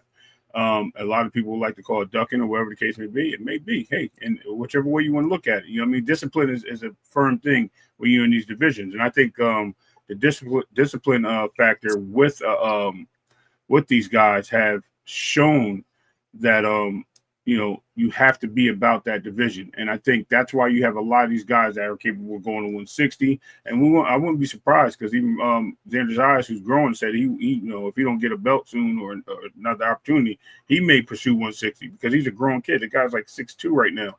He's in that division, so don't be surprised if any of these guys are surpass the 154-pound division and move up to conquer 160 where it is. And let's not forget about that young man, Jalil Hackett, who I just heard on True Media, Coach Malachi. Shout out to Coach Malachi with the interview on always shout that. out And that young man said himself, like, you know what I mean, he wants the best as well. He feels that he's the major. He wants to get in there. He wants to prove himself as well. He's also a boxer. He's also somebody that can that's shown that he came down from a lot of weight, and he admitted to being a bigger 147-pounder. And he just wanted to get a belt there, and that's why he stayed there too long. And it was a little too long because he was supposed to move up 2 fights prior to his loss there.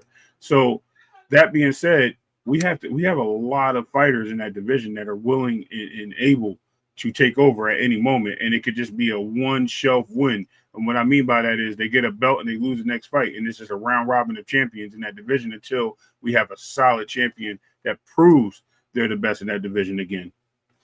Yeah, something else, right quick. Yeah, just kind of add to what you just said. There is the fact that that the division is moving in such a way to where people are going to take losses, right? But we're going to see probably rematches and things of that nature. And Xander Zayas is getting bigger, right? He's just a growing. He's young. I was about to say he's a growing child, but he's not a child, right? But he's a young man who's growing up in front of our eyes. He's 21. Yeah, I know, right? So I just want to keep it real to say that this dude is younger than my, he's a young growing man. You know what I mean? But Xander is on the right road, and he's looking to challenge himself. As far as Jalil Hackett is concerned, I think Jalil Hackett just needs to allow the process to work for him. He needs to let Eddie Hearn do the work, and he needs to just fight who's in front of him. He's a young guy, a lot of promise. I love the way he fights, but just beat up who's in front of you. I know you want a title shot, you want all these different things, and you're supposed to ask for it and push for it, whatever have you, but fight your next available fight. And activity is going to speak more volumes in somebody like Jalil Hackett, because I still see a lot of young fighter tendencies in him. I still see him jumping and headhunting and doing things that could be dangerous in a 154-pound weight class division. Those things can be very dangerous for a fighter like Jalil Hackett. When we just watched the other night, what is his name? Brian Gorham out of OTX. We watched that guy headhunting for rounds, and you saw the lack of experience in him, where you also saw the promise in him, like, this is an exciting fighter. He's a puncher, and you can kind of see, but he was headhunting and just forgot about the body and, made a fight way more competitive, in my opinion, than it probably needed to be. But those are 10 rounds, 10 very valuable rounds for him, or eight or 10 rounds, however many rounds it was, super valuable for him. And I'm hoping that, he walks away from that and looks back at that and says, you know what? I need to improve here. Those rounds are very important for these young fighters, and Jalil Hackett needs those rounds. You know what I'm saying? In my opinion, he needs those rounds, because I think being a headhunter against a Xander Zayas could be diabolical. Being a headhunter against Virgil Ortiz can get you put to sleep. Being a headhunter against, Sebastian Fundora can get your head split to the white meat. Jumping in and chasing it down. We're watching Floyd Scofield coming off the back end of doing that as well. So let's see what he's learned getting into a fight with Jojo Diaz. The young energy of wanting to just put people out gets these guys in bad situations sometimes. So yeah, Jalil, I'm loving what I've seen in Jalil Hackett, but let's take our time. Let's take our time with some of these fighters. We saw Abdullah Mason have to learn the hard way as well, right? He had to get put on his pockets 2 or 3 times and be like, hey, slow down, bull. I know you nice. Slow down, though. Slow down, because you jumping into you're throwing shots and you're head hunting, but you're also jumping into shots and you're running into people who know how to time that out and line that up right and take advantage of you and put you in your pocket. You ain't been hurt yet. I ain't seen you on the stanky legs. You've been shocked, flash knockdown, have to get up and shake it off a little bit. But eventually somebody gonna hurt you if you don't, you know what I'm saying? Take your time and start. And I think Jalil's probably gonna run into the same thing if he doesn't slow down just a little bit. I think he needs to slow down a little bit. Hey, so wanted to just say quick announcements, Clay. First off, Eddie Hearn, Matchroom, continuing to do his thing. Anthony Joshua will be fighting in Ghana. The government's going to partially fund it, and they're just trying to figure out who the opponent will be. So look to hear about that. Probably happening in January. My guess it'll probably be Tony Yoka. There's now Anthony Joshua? Yes. Probably. There's also talks. Get to be Bacoli. I ain't gonna lie, but I know you want Bacoli. Well, we'll see, man. I mean, it's Ghana's government, or it's the government that's going to pay for it. So we'll see, or pay for part of it. Secondly, with Luis Ortiz, who's 180 years old, as Clay says, he's actually just turned 200. Who just recently won via knockout, is already being talked about as a for real potential next opponent for Moses Ituma. So look for that in December. And then Eddie Hearn, man, Matchroom doing his thing, and Eddie Hearn is very vocal in saying his music was that 90s rap. So Matchroom is now partnered with Rock Nation to bring boxing events together with music throughout their entire global platform. So I'm looking forward to that. Good look. Eddie Hearn, that's going to be fun. That was a big announcement today. And then, yeah, man, let's put this 154 in a bow. It's definitely the most competitive. Listen, man, the glamour division. And I know, Clay, it's hard to pick, right? Who's the best? But that's why yesterday, when we were on the show with JR, I said, I think if Xander Zayas gets a shot at Abbas Baru and he beats Abbas Baru, that's your Ring Magazine champ, man. I'm sorry. I mean, maybe I'm biased, but that's your Ring Magazine champ right there. I'm glad you put that out there, that you dropping news. I don't know if you guys heard that sources said that Gervonta Davis is willing to take a fight with Shakur Stevenson for $50 to $70 million with Turkey LSG. I actually just put it in the private chat. Oh, did you? Sources. But it's sources, right? Sources said it. Yes, it's I don't know. Man. Not me saying it, y'all. When Tank actually does it, it's not me. Listen, it's not me. I'm just telling you the sources, and I hope it happens. So And what I heard is, there might be a fight set for Canelo and Eubank Jr. in Europe. I forgot what venue, but like trying to fill up 80,000 stadium. I've seen it a couple of times. Next time I see it, I'm definitely pin down the source. But I would say with that Rock Nation Matchroom, man. Go ahead, Angelo. Oh no, I was just gonna say, Blaze, that would actually be a great fight if Eubanks loses to Conor Benn, because you got the two losers fighting each other. I mean, the two or if he wins. What I'm telling you is that's one of those. That's one of those fights to where I call them international. With the Europe and with Mexico. As far as them being able to fill up arena, that's a big fight that'll happen. Like that'll be a big fight. They'll really fill up that arena. So, especially with those fans over there in the UK. And then what I would say though, that news with Matchroom and Rock Nation, man, listen, man, I wouldn't mind Klimps walking out boots in his next fight. I'd love to see that. You talk about live content. I'd love to see that. Klimps is with Rock Nation right now. So when you're bringing that type of let me tell you, man, Jay is in my opinion, first of all, I'm a big Jay-Z fan, right? But I think that man is an innovator. You know what I'm saying? He's an extreme thinking man. He's a visionary. He's a trendsetter. I love the idea of that energy being brought over to Matchroom. I want to see what that ends up looking like. That's why they gave him the halftime show at Super Bowl, right? They know that he has that mind. The question is, can he execute? Now, guys, this will be the second. Is Shakur with Matchroom? I don't. Let me tell you, He that's a about whole to other be. thing. Yes. He about to be again. Yeah, I think he's a free agent right Richardson now. Hitchens about to come back. All of them are coming back. Yeah, Because what I I think also want to state with that real quick, sorry to cut you off, Clay, but what I want to state with that Matchroom and Rock Nation management does sports management too. well, So it that's might what I not was about just to be segue into, entertainment. right? I was about to segue into the fact that Rock Nation, this will be their second attempt at trying to move the needle in boxing. They tried already. They had Andre before. Ward, remember? Yeah, exactly. And they did well with Andre Ward. They really saved Andre Ward's career. Like, I'm not in the ring. He as a boxer, but as far as his business, that was going on with him, Rock Nation was able to come in, put him back in position to be the powerhouse he was on his way out the door. You know what I mean? But this also, Clay, and then I'll let you keep going. But remember how Eddie Hearn kept saying last week during the Canelo Crawford fight, whenever they interviewed him, he welcomes the challenge. He's good with Dana White, but he welcomes the challenge because he honestly believes that Eddie Hearn is the best promoter in the game. That's what Eddie was saying. Right. So this is, again, him putting that foot in the gas pedal and saying, hey, just made a partnership with Rock Nation, and this is global, to bring global events. 100%. And this is the beautiful thing about a free market, and what competition does.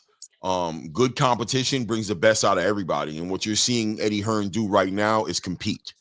And that's a powerful thing in anything you want in life. You want the best foods in your city. You better hope there's a bunch of restaurants competing for your taste buds. You know what I'm saying? Because that's when you're gonna get the best food. And what you're watching Eddie Hearn do right now is look to compete in a way more competitive space called boxing and the promotion of boxing. Is he the best promoter in the sport?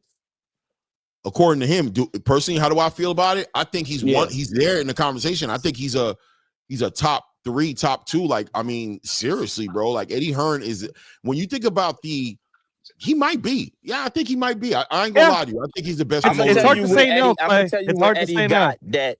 I'm gonna tell you what Eddie got that these other promoters don't got. Eddie has evolved with the times.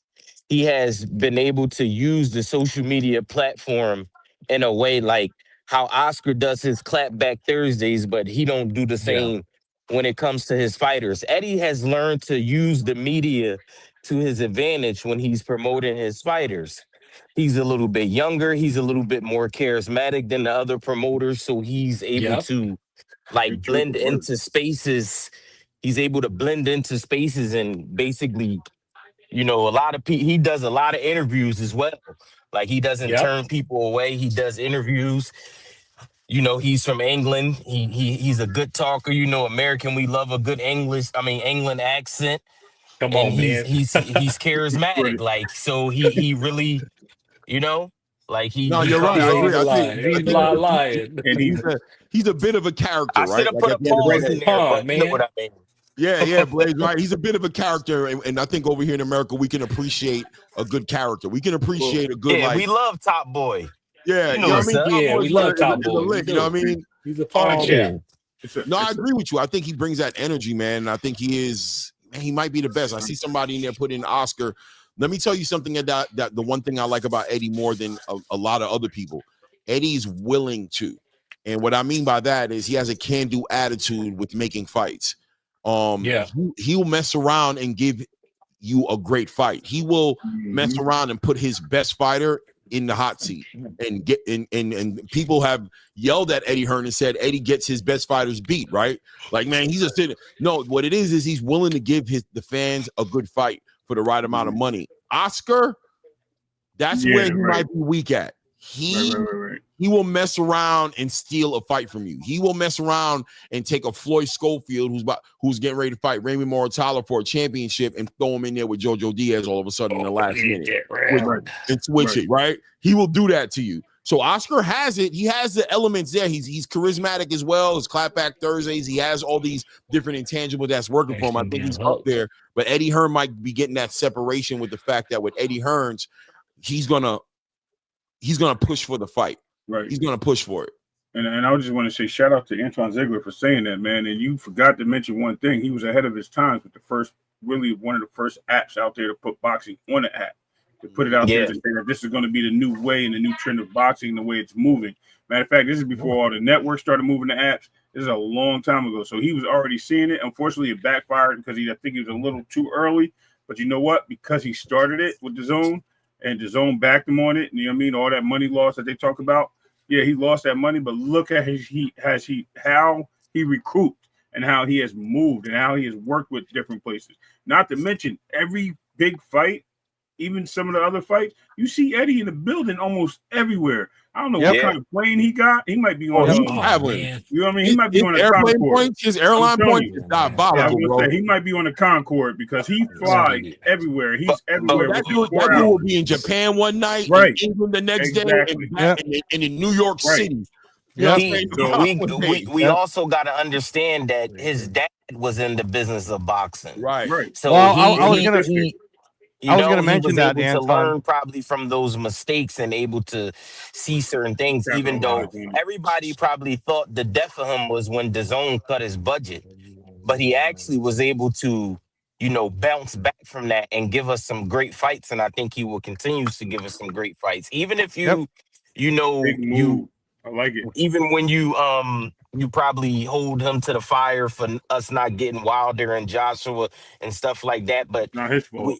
Us boxing fans, we never going to get everything that we want in the sport of boxing. So what I learned to do now is I learned to appreciate the fights that we do get, especially if they by get unanimous matchups. decision. Yeah, what was the fight on the Bud undercard? And Billy. No, and Billy Martinez was best fight of the night. That was the best fight of the night, and it was crazy. Like, because I spoke to Clay right before that fight, and I called Clay. I'm like, "Yo, who should I put a ticket in on?" He take Bud and take what's his name, Lester. And I'm not even mad that Lester lost because I got to. I mean, not lost; it was a draw. But I got to see a great. The fight was. I couldn't even score the fight. Yes. I'm like, how do you score this? I put my pen down, bro. Anton, if you were there like I was, bro, it was insane to have, because at that point we almost had all 70,000 already sitting. And I seen by the arena round keep filling 3, up. bro, that crowd was going crazy. No one thought that it was going to go the distance. Bro, I threw my pen away. Like round 4, I got frustrated and threw my pen away because I just I can't score this no more. I wanted to just watch the fight. I didn't even want to score because trying to find who's landing the most effective shots, it just got very frustrating for me to be unbiased or objective. And then at the end of the round, even when you saw Lester Martinez start having moments, and Billy would just. And Billy just throwed out his conditioning. Where is he coming from with this conditioning? He's like, you see him drained, you see him kind of tired, but all of a sudden he's like, F it, bro. I'm gonna go for it. He just let it. I mean, it was a great. He was breathing with his mouth open after the 4th round. I thought he was done. Yeah, me too. Hey, like I said, like Angelo say, being there live, that fight was dope. And it was just, for me, it was just a clash of styles and how they were just stubborn on how they was pushing it. Because then Billy was pushing the pressure and coming in with them hooks, and then Martinez is scoring with them uppercuts. And they were just relentless. And Billy was eating them joints, and Martinez was working off the back foot. And it was just like you was just pressure the whole fight. Like, that was a brawl. And I can say, man, the crowd, man, gave them guys their props too. Like Angelo said, by the time that fight, everybody was almost sitting down. There was only a few little speckles. When that fight started, listen, everybody was there. So that was super dope for Martinez and Billy, man, to be able to fight under them big lights. And I would say, in contrast, man, it's unfortunate, man, with Fernando Vargas, man, and with Caleb Walsh, man, with how he didn't take advantage of the moment. And how he went in the southpaw, and you can tell he didn't train doing he didn't train no southpaw, and how his coaches, continued to let that go on for 12 rounds. I didn't like that. I thought they should have, I think that whole team, including his father, I think psychologically they got beat before they went in the round.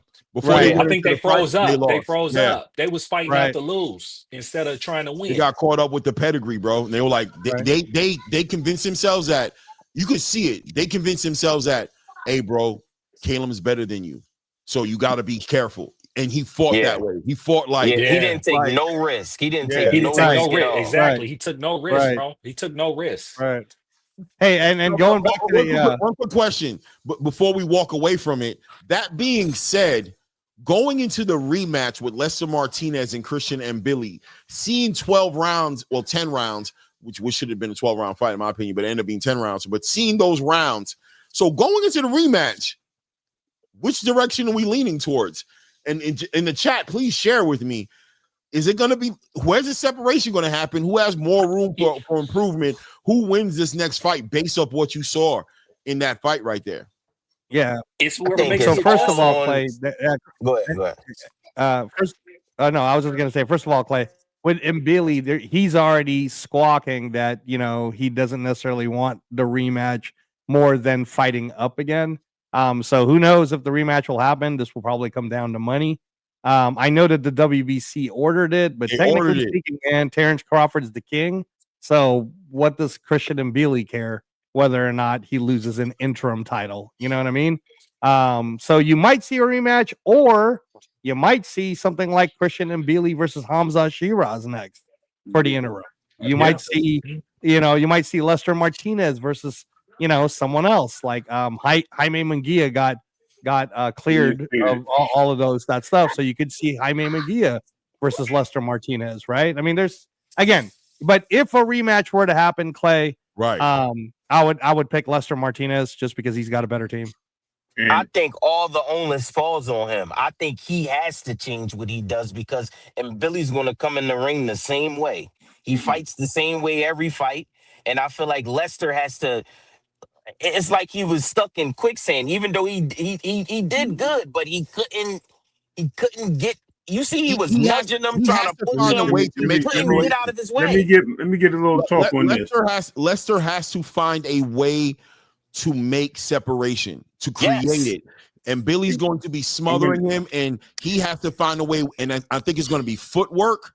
It's going to be great footwork from Lester Martinez, Bomac, and Terrence. All those guys got to work with him and get him some better footwork, because when he was able to make the separation, he became very effective at connecting with his shots. When Billy would swarm him, bro. I'm leaning towards Lester Martinez, but it's all based on his ability to make that separation. He has to create it, move. He has to create the separation, but at the same time, his intensity has to, they're both right there. But Billy's conditioning, I think body work and movement from Lester Martinez.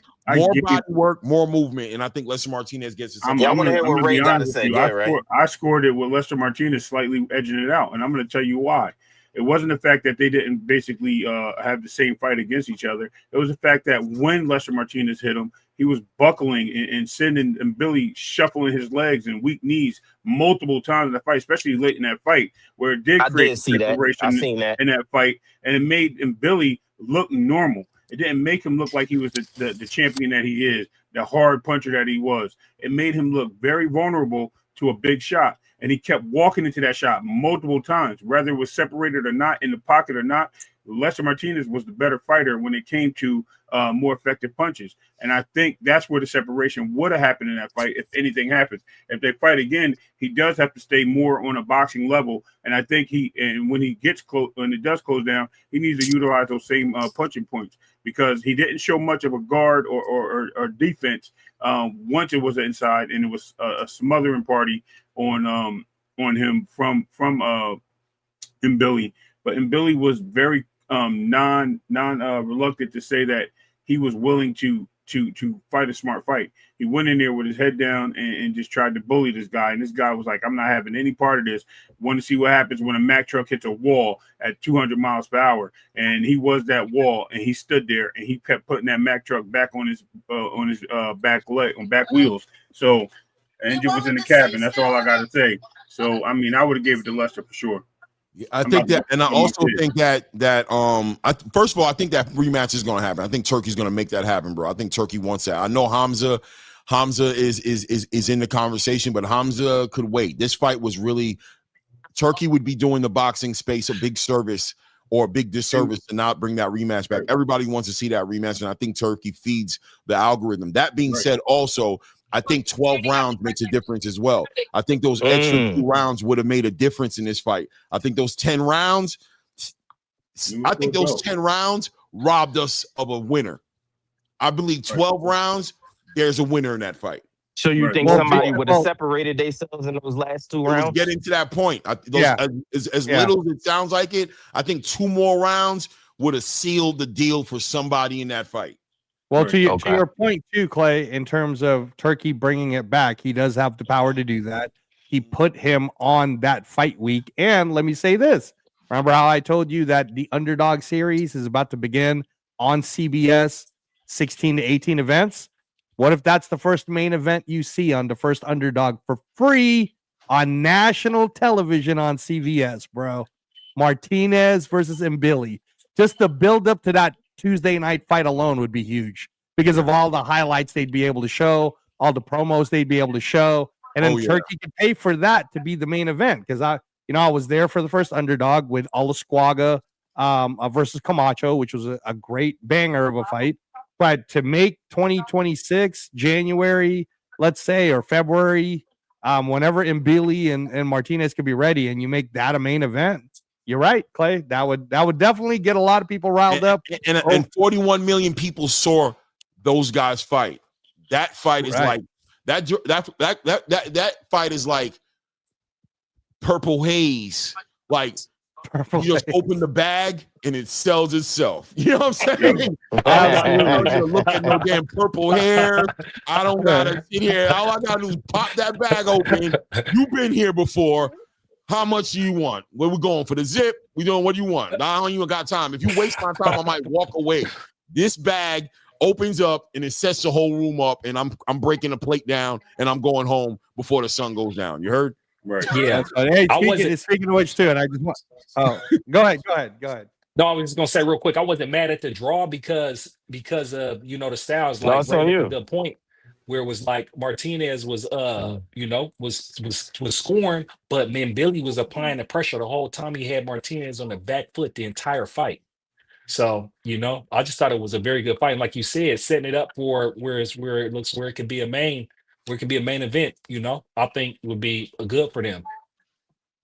Yeah. And then I was just gonna bring it back to what I wanted to say earlier about Eddie Hearn. So if you guys have not seen the documentary series on Netflix about The Greatest Showman, and you like documentaries, you should check that out because it really peels behind why Eddie Hearn is the best promoter for boxing right now. In my opinion, part of it is he honestly just loves boxing. Gentlemen, he loves it. He's not just a promoter of it, but he's a fan of it, and he loves the sport. And that part is hard. Where if you love what Eddie Hearn is, the type of guy where he knows the business is dirty. There's a lot of backstabbing. There's a lot of things you got to go through. You got to keep one eye open, while you're sleeping. But at the end of the day, man, Eddie Hearn, bro, he's living the dream. Because if you could work, if you could play every day of your life and get money for it, which is what he's doing, he's playing with it. Then he never has to work a day, man. He loves it, Clay. He loves it. And that's where I don't know yet if Dana can contend, because Dana loves winning, but Dana's got the UFC. Now Dana's got boxing. Dana's got Power Slap. So he's kind of spread out versus Eddie. Eddie's like, I got Matchroom, and Matchroom has got darts, who's doing amazing. We got soccer. And we own the entire outside of the U.S. market. And I also signed Diego Pacheco, Amo Williams, Jerome Boutsinas. Shakur's about to come back. Richard Hitchinson, come on, join Rock Nation. Like Raymond Ford, baby, Savage, baby. Raymond Ford. I'm telling you, man. Jay Quinn Moses. Little Hackett. He got everybody, bro. He got everybody. So shout out to Eddie Hearn, bro. Shout out to Eddie Hearn. And not to mention what you just top in on that, it's a family affair, because you sent something to me not too long ago with his sister who runs a lot of behind the scenes stuff. She has a lot of stuff to do with it too. So that's a climbing. You know about Eddie Hearn's sister? Yes. She's vital. Behind, she's behind Eddie, the broadcast. Hearn's sister, Clay, is I was telling Ray this. Eddie Hearn's sister is actually the person in charge of all production. Broadcasting. Broadcasting. Yes. Yeah. Yes. She does a lot of that. And she's very behind every successful man in some ways. Sister, you gotta give Barry Hearns his respect. Yeah. He took his kids and he put his best of himself into them. Like he could have 100 flaws, but he made sure, like, I instilled this in them. They are going to carry the Hearn name to the next level in this sport. I'm going to sit back in my mansion because that man is rich you know what I'm saying? Right. He's crazy rich. But Eddie Hearn and his sister, They have that work ethic. They were not spoiled in the wrong way. They were spoiled in the right way. They were spoiled in boxing. Like, he didn't spoil them like, you don't got to do nothing. He was like, yeah, you don't got to do nothing except get this boxing. You feel what I mean? He's like, you don't got to do nothing. You right. You ain't got to do nothing but this boxing. You better do this. Don't embarrass my name. And you got baseball and all the American sports starting to go over it's paid off because, like I said, Eddie is able to. If I'm not mistaken, he's probably the youngest, other than like the Jake Pauls and all of these new age guys. But like, out of the older promoters, he's the youngest out of them, so he kind of relates now more to this generation and to this social media era. He's kind of hip with the times, like a lot. That's hilarious. He grew up watching NWA, bro. That's his favorite rap group. Like that, to put his differences aside, what his dad had He's with the Jimmy IV with Frank Warren, right? Eddie got a little swag going on. Yeah, Jimmy IV in the boxing. Yeah. His dad had beef with Frank Warren, to put the differences aside, to work with Frank Warren to make big fights, to get that British or that England side of the fence over there popping and get the big fights in that alone. Yeah. I gotta go get my son. I'm gonna hang out in the back. If you're still here, Clay, I'll be back. All right, we're about to land the plane in a minute anyway. But also Eddie Hearn has an old spirit, right? Like what people don't acknowledge about Eddie Hearn is, as young as he is, he was there as a young guy throughout a lot of his history in boxing in the UK. So he brings a lot more experience than people acknowledge. He's not so wet behind the ears. Like, he's young, but he's not wet behind the ears. He's young, but with like the spirit and the experience of seeing boxing at the highest level. Like, he was very present amongst the Nigel Benn and Chris Eubanks saga, right? He was very present in that situation because Barry was working with Chris Eubanks Sr., right? So he saw that. He walked out, he carried the belts, he was inside the locker rooms of some of the biggest fights. He was there for the real war between Frank Warren and his father. So he brings that to the table. He legitimately brings that to the table and understands the discourse. You know what I mean? The promotional, how what successful boxing looks like, what successfully and promoted correctly boxing looks like. So he has that edge a little bit. So when you compare him to, like, let's say Oscar De La Hoya, Oscar's really a novice in many ways, right? Like, Oscar is a great boxer, legendary boxer in the game. But when it comes to this promotional game, I feel like Oscar De La Hoya just started getting in his bag recently. Am I bugging? Like, it feels like he's just getting to his bag, because promoting a Canelo Alvarez is like, man, he's kind of turnkey. You know what I'm saying? So is, you know what I mean? Even Ryan Garcia brings his own kind of energy, but really, it was kind of amateur night at the Apollo when the PBC came and just snatched everything from him, right? That was based off of him dropping the ball, getting high, partying too much, not being available, not really knowing what he's doing. Now it seems like Oscar seems to be more into his bag and understanding how to approach his promotional game to a certain degree. Eddie Hearn seems to be the more well-rounded promoter in the game right now, for sure. Guys, we're at the 3 hour and 20-minute mark. It's about that time for me. I got stuff to do. I got to find my way to this damn gym. I got to get my ass over there.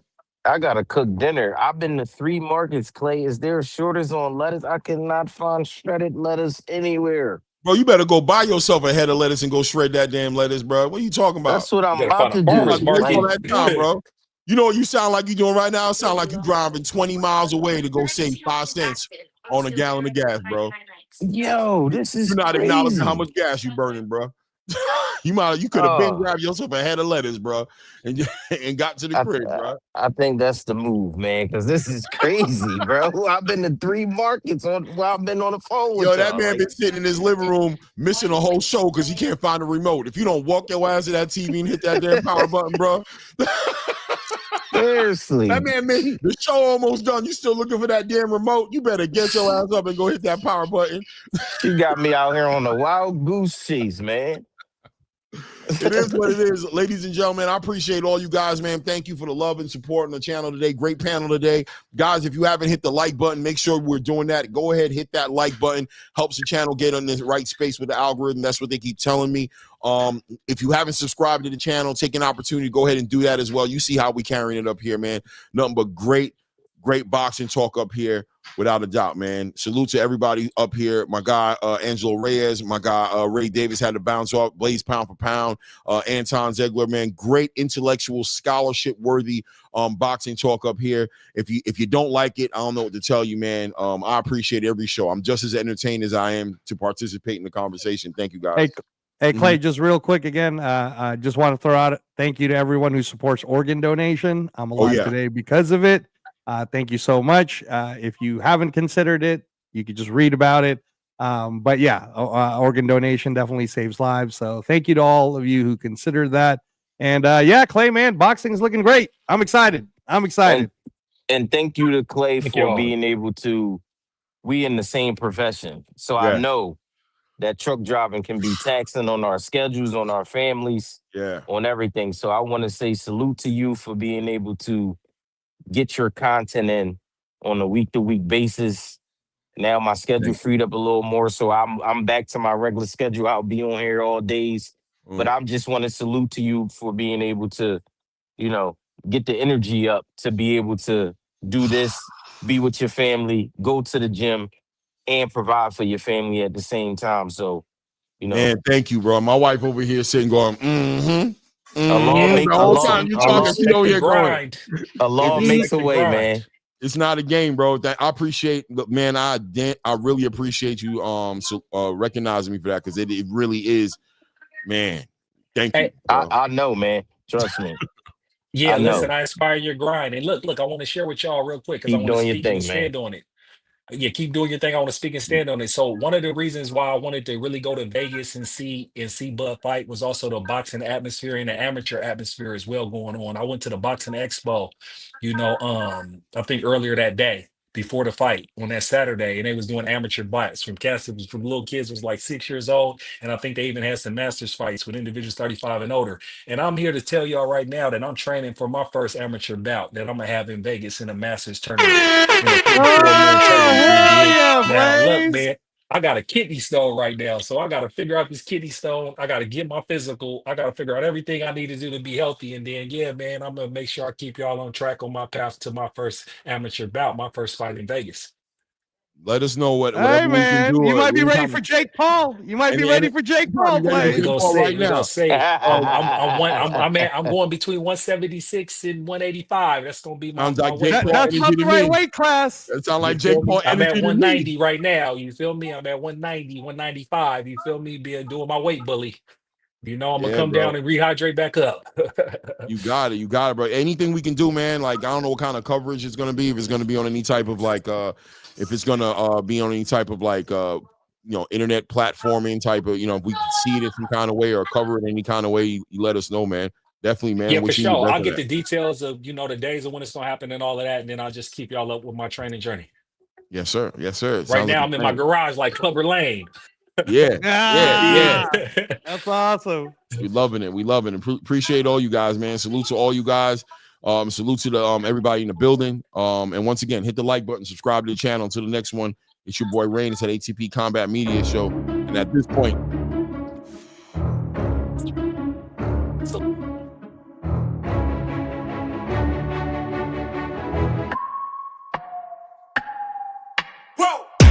who knew I would make it this far? They hated, they never believed me.